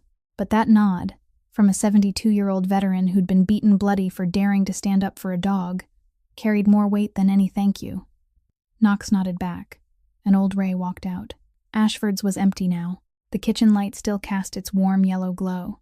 Caesar lay on the blanket with the IV drip falling in steady drops through the line, his breathing already smoother, lighter, and for the first time in days he slept real sleep, not the kind of collapse that comes from sheer exhaustion. Knox didn't take a chair. He sat down on the kitchen floor right beside Caesar, back against the old wooden cabinet, legs stretched out, and placed his hand on the dog's belly, feeling each rise and fall. He sat there in a cramped kitchen that smelled of meat porridge and bone broth, where paint peeled from the walls and the tile was cracked, and he looked like an entirely different man from the one who had stood in the dining room an hour earlier, issuing orders to freeze accounts and call the FBI. He looked like a man sitting beside the last thing he still loved in the world, thanking God it was still breathing. Brielle stood in the kitchen doorway watching him, and she felt something inside her chest shift, gentle and strange, like a door that had been closed for a long time had finally opened a sliver. She brewed a cup of coffee, black, no sugar, the only kind the diner had left, and carried it to Knox. She sat down on the floor beside him, set the coffee between them, and the two of them stayed there with Caesar between them, his breathing steady as distant waves. Silence stretched on for a long time. Not awkward, not heavy. The kind of silence two people share after they've survived something bigger than words and need time just to breathe. Then Brielle spoke softly, like she was afraid to wake Caesar. "What's his name?" Knox looked at the dog, his hand still on the rising and falling belly, his thumb stroking the wrinkled skin. "Caesar." Brielle let out a small laugh, tired but real, and for the first time that night something warm sounded in the kitchen. "I've been calling him Big Guy for days."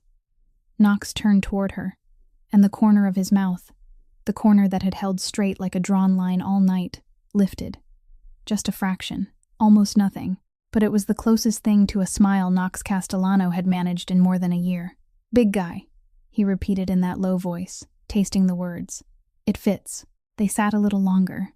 Then Knox spoke again, his voice lower, slower, like he was opening a door he'd kept locked for a long time. "He was my sister's, Gianna. She got him when he was born, raised him, loved him more than anything." He paused, swallowed once, then continued. "She's gone. No explanation, no details, no when, no why, just those words, 'She's gone.'" And the way he said them, light and clipped, like a man who'd practiced saying them in his head but still couldn't get used to them, told Brielle everything. Brielle didn't ask for more. She didn't ask who Gianna was, how old she'd been, when she died, what happened. She understood there were pains you didn't have to question, you only had to hear. She looked at Caesar sleeping, at Knox's hand resting on his belly, and she said what she knew Knox needed to hear more than anything else. "He knows you love him." Knox didn't look at her. His eyes stayed on Caesar. "These days he was sick in this kitchen," Brielle went on, her voice gentle and warm, the same voice she'd used with Big Guy every night. "He never stopped looking at the door. Every time there was a sound, he lifted his head. Every time there were footsteps, he wagged his tail.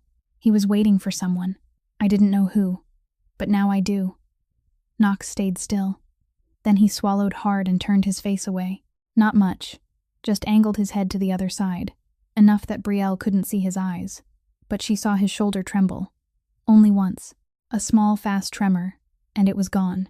Knox Castellano, third-generation Mafia boss, the man whose name could make hardened criminals in Portland think twice, was sitting on the kitchen floor of a small coastal diner, trying to hide tears because of one sentence spoken by a 28-year-old diner owner who didn't even have $200 to her name.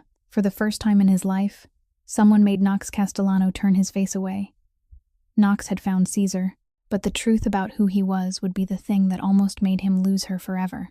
Knox stayed in Crestwood. He told Declan he was staying for Caesar's recovery, that the veterinarian advised not moving the dog for at least 2 weeks, that he needed to make sure the Whitmore situation was handled completely.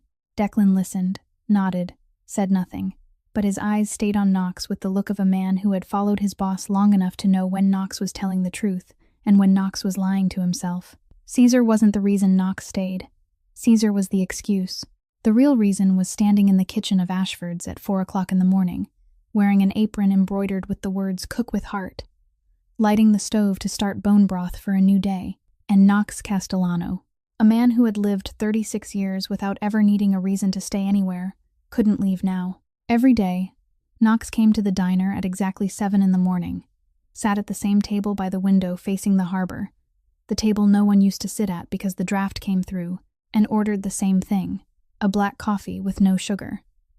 But he never had to order, because when he walked in, the cup was already there. Brielle always brewed it ahead of time, set it down right when he sat, an old white ceramic mug with a small crack at the handle, hot black coffee with no sugar, and on the saucer there was always a piece of toast she didn't charge him for, even though she charged for everything else. Knox didn't say thank you. Brielle didn't need him to. It was their private language, wordless, without explanation. Only a cup of coffee waiting every morning and the man who always sat there. Caesar grew stronger day by day. The first week he only lay there. The second week he started to stand, dragging his heavy body around the kitchen, then into the dining room, then to the door, then out to the porch. By the third week he was walking steadily, his 60-kilogram frame filling out again from Brielle's meat porridge and the premium food Knox had shipped in from Portland. Caesar wagged his tail when he saw Knox, but he wagged his tail when he saw Brielle too, and when both of them were in the diner, the dog lay right between them, his head angled toward Knox, his tail angled toward Brielle, as if he didn't want to choose and didn't have to. The days in Crestwood moved slowly, carrying small moments Brielle didn't yet know she would remember for the rest of her life. One morning she came down and found the kitchen roof wasn't leaking anymore. The spot where she used to set a bucket every time it rained had been replaced with new shingles. She stepped outside and saw 2 workers taking down their ladder, and when she asked Knox, he only shrugged, his gaze drifting toward the window. I don't know. She knew he was lying. She also knew that if she thanked him, he wouldn't know what to do with it. So she simply set out 2 cups of coffee that morning instead of 1, and when Knox looked at the second cup, Brielle sat down across from him. The first time she'd sat at his table instead of serving him, and the 2 of them drank coffee in silence, looking out at the sea. On another night, Brielle couldn't sleep. She lay in the upstairs room staring at the ceiling, counting each tick of the old clock on the wall. She got up, went to the window, looked out at the harbor drowned in night fog, and she saw him. Knox sat alone on the stone bench at the end of the pier, 2 o'clock in the morning, no coat, staring out at the water. He sat there silent and still, like a statue someone had misplaced on the docks. Brielle watched him for a long time. Then she went downstairs, warmed a pot of seafood soup left from dinner, ladled it into a bowl, and carried it out to the pier. She didn't ask if he was okay. She didn't ask why he wasn't asleep. She only set the bowl beside him, sat down on the bench, and looked out at the sea. Knox looked at the soup, looked at her, then picked it up and ate. They sat shoulder to shoulder listening to the waves hitting the wooden pilings. No one spoke, and it was the first time in more than a year since Gianna died that Knox didn't feel alone at 2 o'clock in the morning. Then there was a Sunday afternoon when the diner closed early, and Brielle and Knox walked to the beach so Caesar could practice on the sand. The giant dog was fully himself again.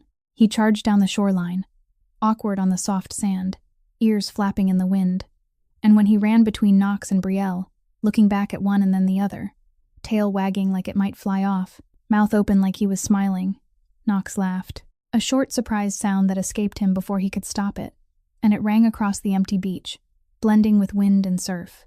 Declan stood 20 steps away on the phone and froze mid-sentence, turning to stare at Knox with wide eyes. The first laugh Declan had heard from his boss in more than a year. Brielle heard it too, and she looked at Knox, at his face when he laughed, the way the corners of his eyes tightened, the way the hard lines of him softened for one brief moment, and she felt her heart beat differently, quicker by a single beat. Just one, but she knew. She knew with sudden clarity she was falling into something she couldn't control.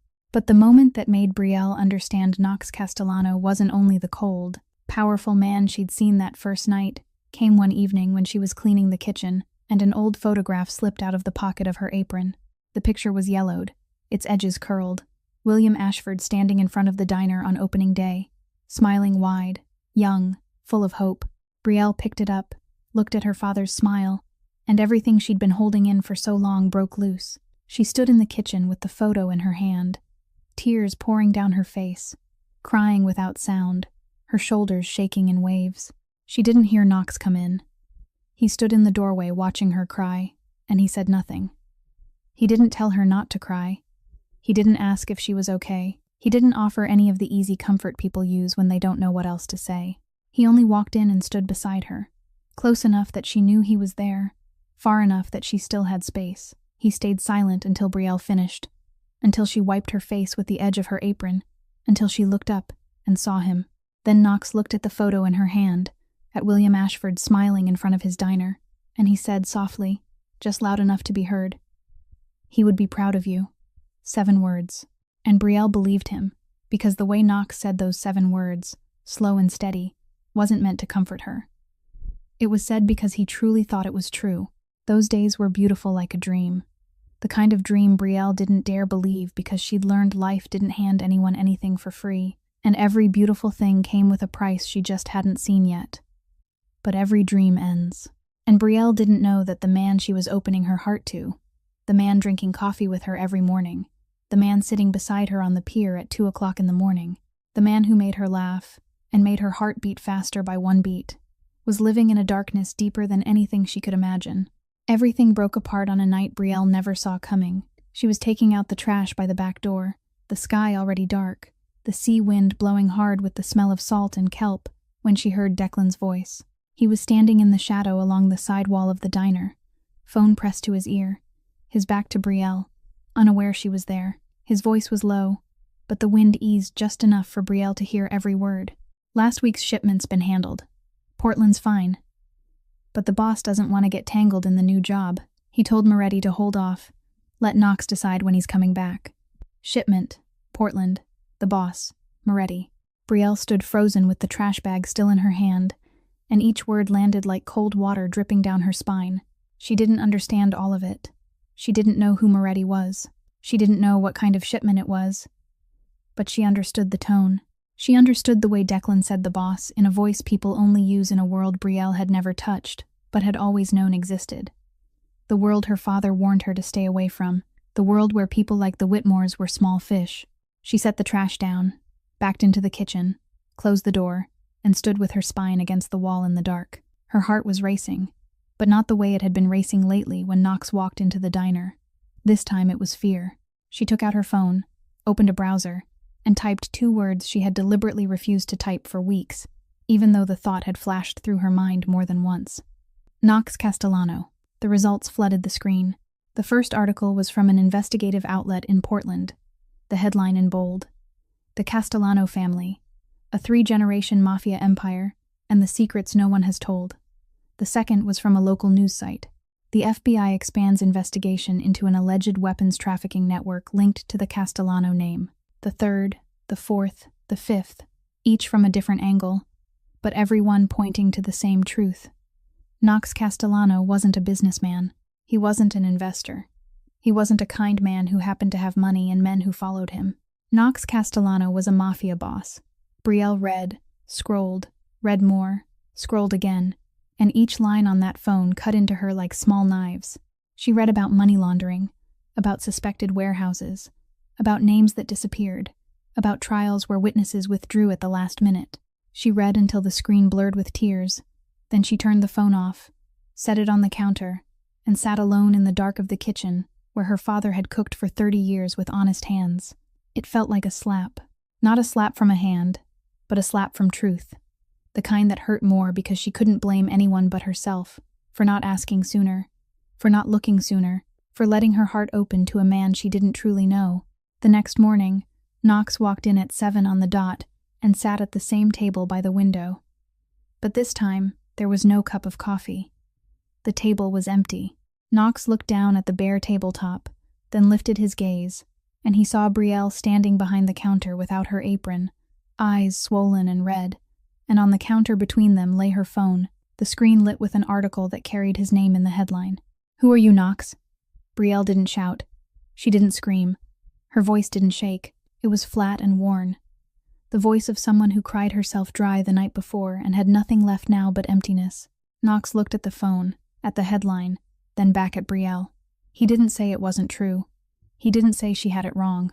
He didn't offer any of the excuses Brielle had prepared to tear apart. He answered in a low, direct voice, without evasion. "I'm the man you read about." 6 words, and they weighed more than any excuse because they were the truth, and Knox chose not to lie to her. Brielle closed her eyes for 1 second, took a deep breath, then opened them, and when she spoke again, her voice shook for the first time. "My father lived his whole life honest. He woke up at 4 in the morning, cooked with his whole heart, treated people kindly, never cheated anyone out of a single dollar. And my father was crushed by people with money and power, underpaid, threatened, squeezed until it killed him." She stopped, eyes locked on Knox. "I don't want to owe a mafia boss." Knox stayed still, hands on the table, eyes never leaving her. "I'm not asking you to owe me, but I will owe," Brielle said, and her voice began to crack. emotions seeping through the fractures no matter how hard she tried to hold it back. You fixed my roof. You flew in a vet by helicopter. You destroyed the entire Whitmore empire for me. I owe you everything, Knox. And every time I look at you, I don't know if I'm looking at the man who helped me or the man who destroyed how many other people like my father. That last sentence hit Knox like a punch he didn't lift a hand to block. He didn't flinch. He didn't change expression. But Brielle saw his jaw clamp tight, a muscle jumping at his temple. And those gray eyes, the eyes that had softened over the past weeks when they looked at her, darkened now, not with anger, but with pain. Knox stood, slowly, pushed the chair in, and didn't say another word. He walked to where Caesar lay behind the counter, bent down, clipped a leash to the dog's collar, and tugged gently. "Come on, Caesar." The dog rose, reluctant, heavy, but when Knox moved toward the door, Caesar didn't follow. He stood in the middle of the diner, legs planted, head turning back toward Brielle, then to Knox, then back to Brielle again, and he whined. A low, long, aching sound, the sound of a creature being pulled away from someone he loved toward someone he also loved, not understanding why he had to choose. Knox stopped, looked at Caesar, looked at the way the dog dropped onto the floor right by the doorway, looked at him turning his head toward Brielle, then back at Knox with wide, confused eyes, and Knox understood.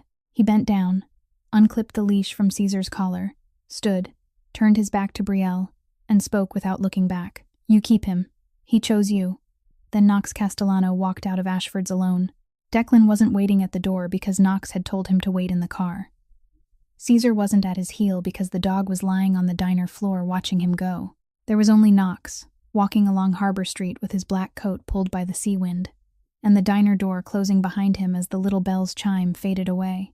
Caesar lay by the door with his muzzle on his paws, staring out through the glass, watching Knox's figure shrink and disappear around the corner.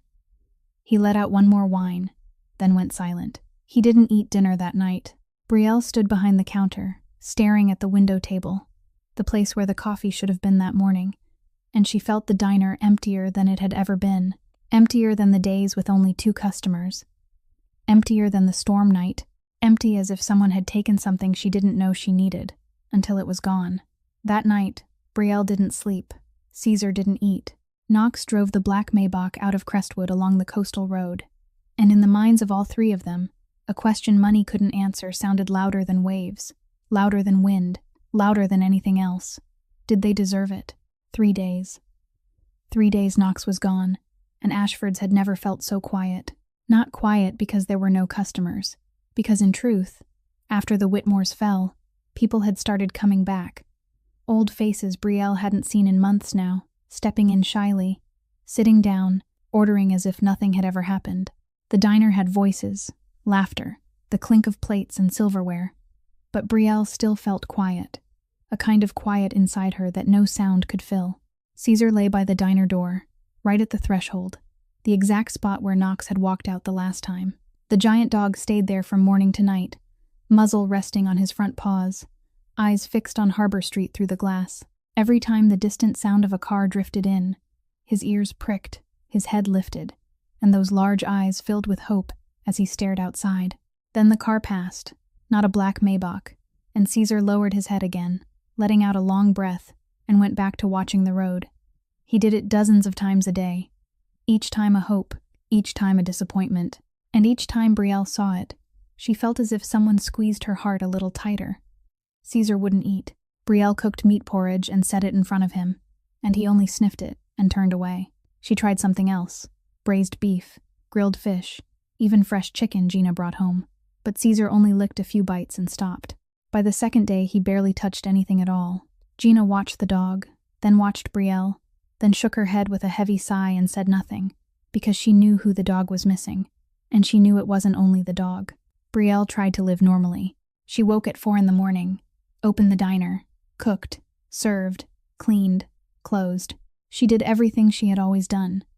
But every morning when she came downstairs, her eyes went automatically to the table by the window. The table Knox had sat at every day for weeks, and the table was empty. The first morning, Brielle brewed black coffee with no sugar out of habit, poured it into the old white mug with the crack on the handle, set it on the window table, then stood there staring at the steam rising from the cup on the empty tabletop. She stood for nearly a full minute, then picked up the mug, went into the kitchen, and poured it down the sink. The second morning, she brewed it again, set it down again, stared again, poured it out again. The third morning, she brewed it, stood in the middle of the kitchen with the cup in her hands, looked down at the black surface of the coffee, still as a mirror, then poured it out without ever stepping into the dining room. On the second night, Brielle lay in her upstairs bed with her phone in her hand, her thumb scrolling through contacts until it stopped on the name Knox, the number he had given her when the veterinarian arrived, telling her that if Caesar had any trouble, she should call any time. She stared at that name glowing on the screen in the dark, her thumb moving toward the call button, almost touching, then stopping. She thought about the articles. She thought about the words Mafia family. She thought about suspected weapons trafficking. She thought about her father, the most honest man she had ever known, crushed by people with money and power. And she wondered if Knox was any different, if Knox's money was cleaner than the Whitmore's, if Knox's power was more humane than the power that had killed her father. She tapped to exit, not deleting the number, just backing out of the call screen, but the feeling of her finger pressing down still hurt just the same. She placed the phone face down on the bed and stared at the ceiling until the first light slipped through the window. On the third morning, old Ray came in. He entered with his slow, steady gait, his back a little more bent than it had been before that night, but his steps still sure. The scar on his forehead healed now, only a thin pink line he didn't bother to hide. He sat in his usual corner, ordered black coffee and fried eggs, and when Brielle brought them, he looked at her. He looked at the dark circles beneath her eyes, at the way she tried to smile, but the smile didn't reach her eyes. Then he looked at Caesar by the door, muzzle on pause, eyes on the road, and he understood everything. He didn't ask. He didn't ask where Knox was. He didn't ask what happened. He didn't ask anything that would force Brielle to brace herself and explain. He only set his cup down, pulled his chair a little closer, and spoke in that low, slow voice, like a man telling a story by a fire. "Kid, your father was the best man I ever knew. William Ashford poured me my first cup of coffee when I came back from the war, hands still shaking, head still ringing with the sound of explosions. He didn't ask what I did over there. He only put the coffee in front of me and sat nearby. Your father was the most honest man in this town." He paused, looked at Brielle, and his eyes softened, the kind of softness only people with enough years learn, because they learn life is not as simple as right and wrong. "But I'll tell you this, a good man isn't a man who's never been wrong. A good man is a man willing to hurt to do what's right." Brielle looked at him, lips pressed tight, her eyes starting to burn. Old Ray looked toward the window, toward the sea, and his voice went quieter, like he was speaking to himself as much as to her. "I killed men over there, kid. I did things I still see in my dreams 40 years later. But your father still put a cup of coffee in front of me every morning, because your father saw me, not the things I'd done." He turned back to Brielle, and his voice steadied again. "I saw the way that man knelt by the dog, the way he put his hand on its head and whispered in a language I didn't understand, the way he looked at him." He stopped, long, then went on, each word clear. "Those aren't the eyes of an evil man." Brielle couldn't hold it in anymore. Tears came, not loud, only quiet lines sliding down her cheeks, falling onto the apron she wore every day, the apron with Cook with heart stitched across it. She cried because old Ray had spoken the exact thing she had been feeling but was too afraid to admit. She cried because she missed Knox, missed the coffee every morning, missed the pier at 2 o'clock, missed the shrug when she asked about the roof, missed the way he said he would be proud of you, in a voice she believed more than anyone else. And she cried because she was afraid she had pushed away the most precious thing life had just placed in her hands. Old Ray didn't say more.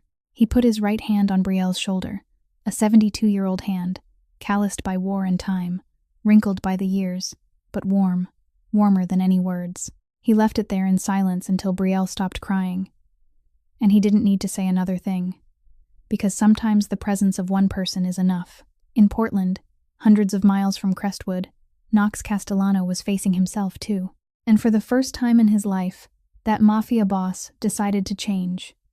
Not out of fear, not because of the FBI, not because of the law, but because for the first time, someone made him want to deserve it. 3 days in Portland, Knox Castellano didn't sleep.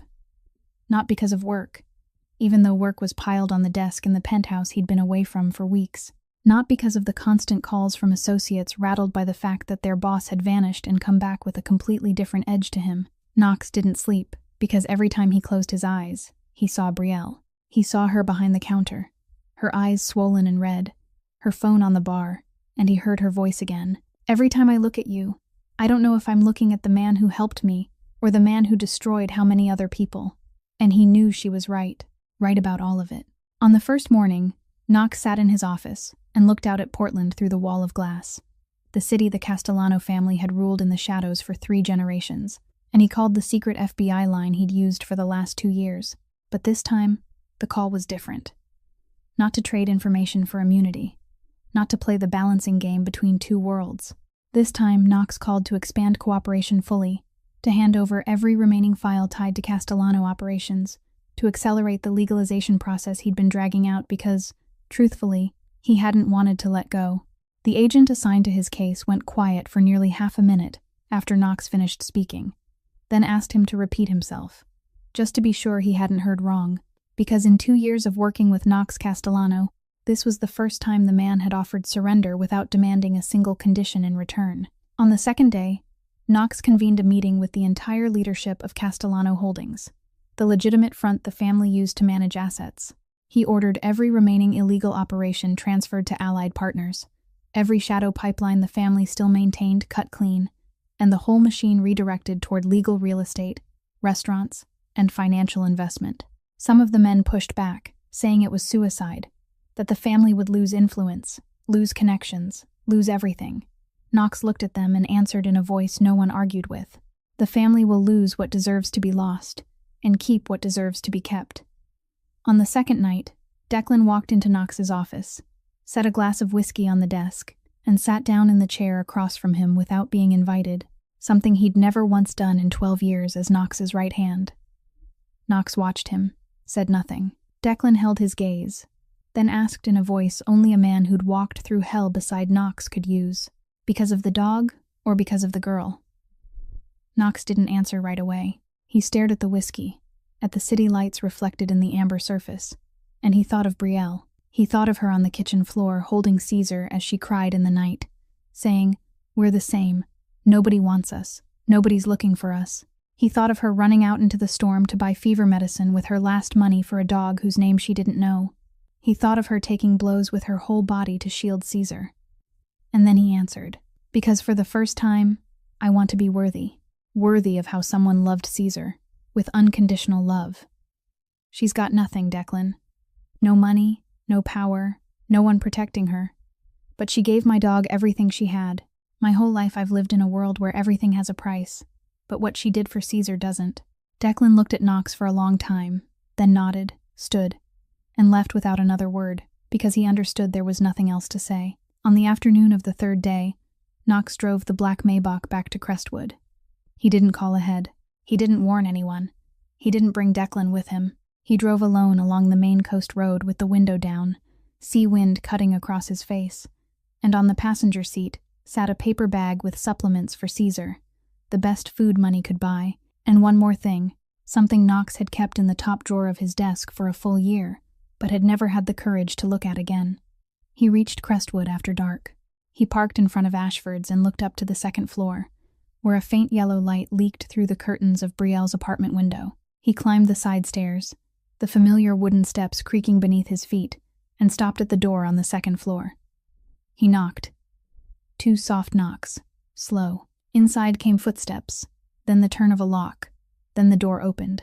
Brielle stood there, hair tied back in a rushed knot, dark circles under her eyes from 3 nights without sleep, wearing an old oversized t-shirt, and she hadn't even had time to speak before a 60-kilogram weight surged past her legs.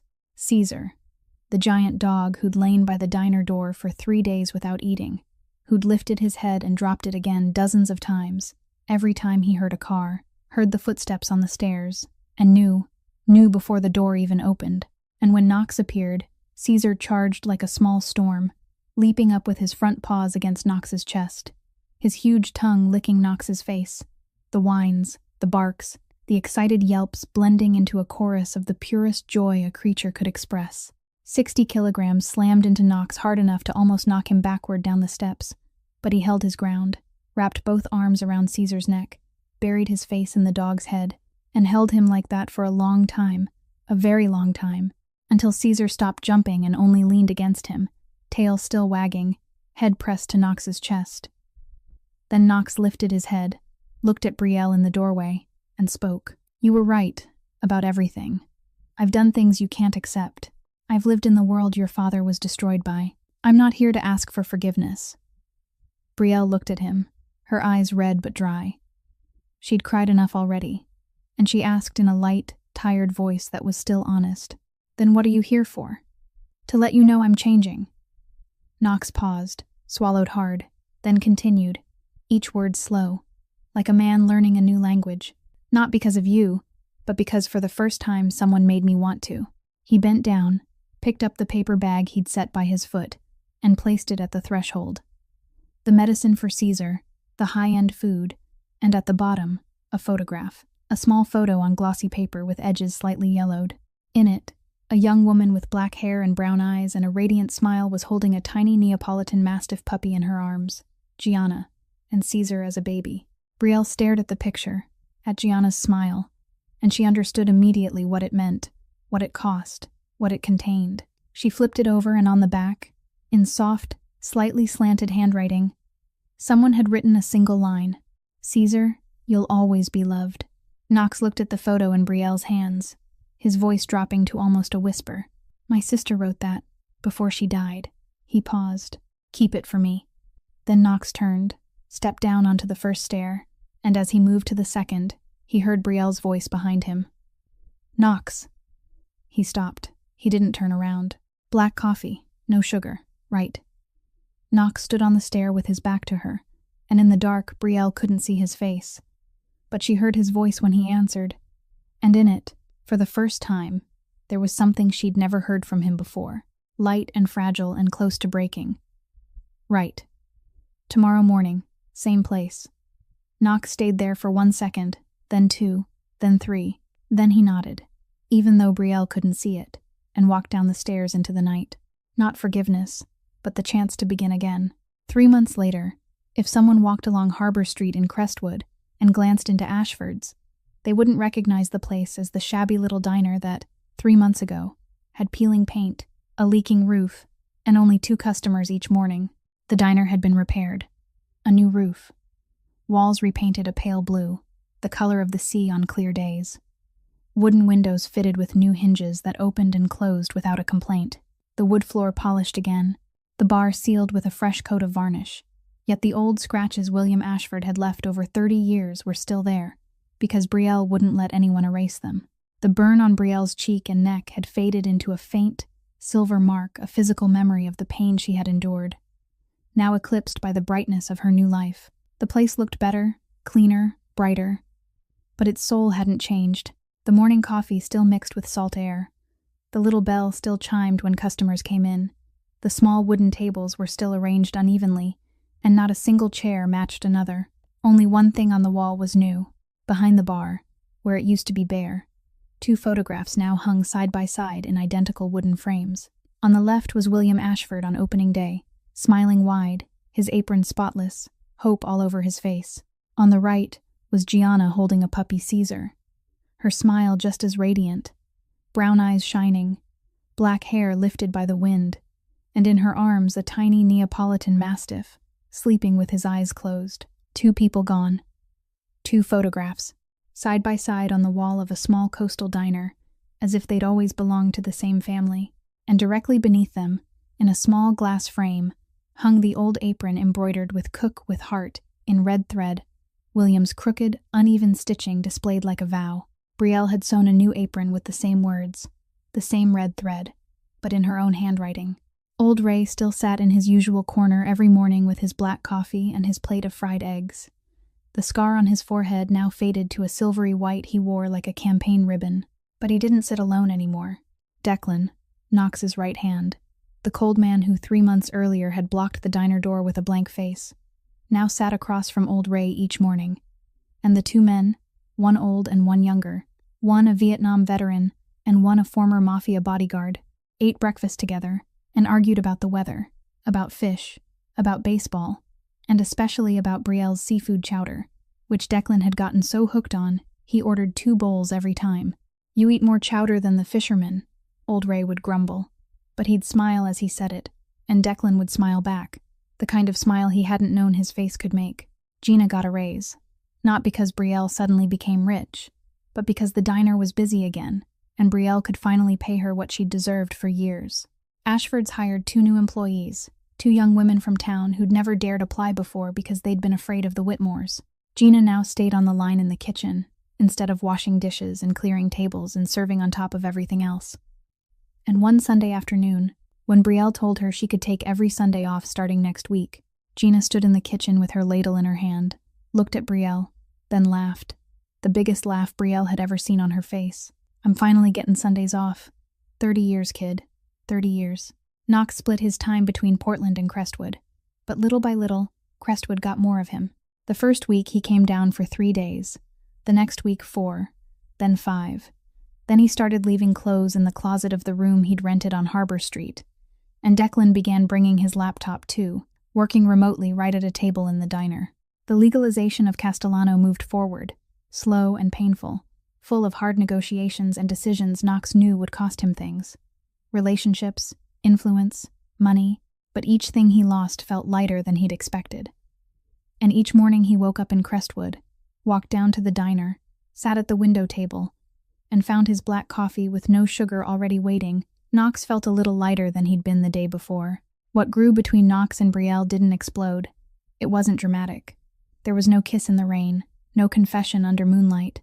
It was slow, deep, quiet. Knox didn't make grand promises. He didn't speak sweet words he didn't know how to speak. He simply showed up. Every morning at the window table.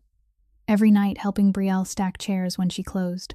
And whenever the roof acted up, or a pipe leaked, or anything broke, it was fixed the next day, and Knox would shrug and say, "I don't know." Brielle didn't rush either. She didn't question him about the future. She didn't demand he be anyone in particular. She didn't ask him to prove anything. She made his coffee every morning, sat beside him on the pier when he couldn't sleep, and let time do the rest. One night, the diner was closed. The chairs were stacked. Most of the lights were off, leaving only the warm glow of the small bulb behind the bar. Knox sat on a high stool, one hand around a cup of coffee gone cold. Caesar lay at his feet, the 60-kilogram body now solid and healthy, coat glossy, head resting on Knox's shoe. Brielle wiped down the bar slowly, unhurried, and then she stopped, looked at Knox, looked at Caesar, and asked in a gentle, honest voice the question she'd wanted to ask for a long time but never had. "Why are you still here?" Knox looked at her, set the coffee down, and stayed quiet for a moment. Then he spoke, slowly, choosing every word like it mattered. "Because you cared for my dog when you didn't have enough money to feed yourself. You ran out into a storm to buy medicine with your last dollars. You took the beating and covered him with your body." He paused, looked at Caesar, then looked back at Brielle. "My whole life I've lived in a world where everything has a price. Loyalty has a price, silence has a price, even a life has a price. But what you did for Caesar, there isn't a price that can buy it." Brielle met his eyes. Her eyes stung, but she didn't cry. She smiled, small, a little sad, but warm. "I don't need you to save me, Knox." "I know," Knox said, and his voice was softer than Brielle had ever heard it. Softer even than the night he'd whispered, "Sono quai, Caesar," into the dog's ear. "That's why I want to be with you." Caesar, as if he understood something, got up from Knox's feet. The giant dog walked over to Brielle and rested his heavy head on her thigh, tail wagging slowly, then looked at Knox, then up at Brielle, then back at Knox again. And then he did something that made them both laugh. He set one massive front paw on Brielle's foot, and the other on Knox's, heavy as a brick. They both winced, but neither of them pulled away. Caesar lay down right between them with both paws pinning them in place, as if he were saying in the only language he had that nobody was going anywhere, that here was home. Brielle laughed, wiped her eyes with the edge of her apron, and Knox laughed too, the second time since he'd come to Crestwood, and that quiet laugh filled the empty diner and blended with the distant sound of the sea. After that, they stepped outside and sat on the front steps. Knox slipped an arm around Brielle's shoulders, light and natural, like it had belonged there for a long time. Brielle leaned her head against him, eyes on the harbor where the lights shimmered on dark water. Caesar curled beside them, huge and warm, head on Knox's shoe, tail touching Brielle's foot. Right between them, the way he always was. The sea breeze moved gently, carrying salt, seaweed, and the lingering smell of coffee from inside. Harbor lights glittered on the water like thousands of stars dropped into the ocean. No one spoke. They didn't need to. In a small coastal town that had once been ruled by money and fear, a young woman with nothing left but her heart saved a dog. That dog led her to a boss who'd lost himself, and that boss brought an entire empire down, not for power, but because for the first time, someone made him want to become a better man. Sometimes justice doesn't come from a courtroom, love doesn't come from perfection, and family, real family, can begin with a sick dog scratching at a back door in the middle of a stormy night. This story reminds us that kindness is never wasted, that when you give with your whole heart, even when you feel like you've got nothing left, the universe finds a way to bring back what you've earned. It reminds us that people can change, not because they're forced to, but because they're loved the right way. And it reminds us that sometimes the smallest creatures become the bridge that leads us to the biggest things we'll ever find in life. If this story touched your heart, please hit like to support our channel. Share this video with someone you think needs to hear this story today. And if you haven't subscribed yet, please subscribe and turn on notifications so you don't miss our best stories every day. We'd really love to know how you felt after hearing Brielle and Knox's story. Which part made you cry? Which part gave you chills? And in real life, do you believe kindness is always repaid? Leave a comment below. We read every single one. And we always listen to what you're feeling from the deepest part of your heart. Wishing everyone watching this video good health, a joyful life, peaceful days, and a heart full of love. Goodbye for now, and we'll see you in the next video.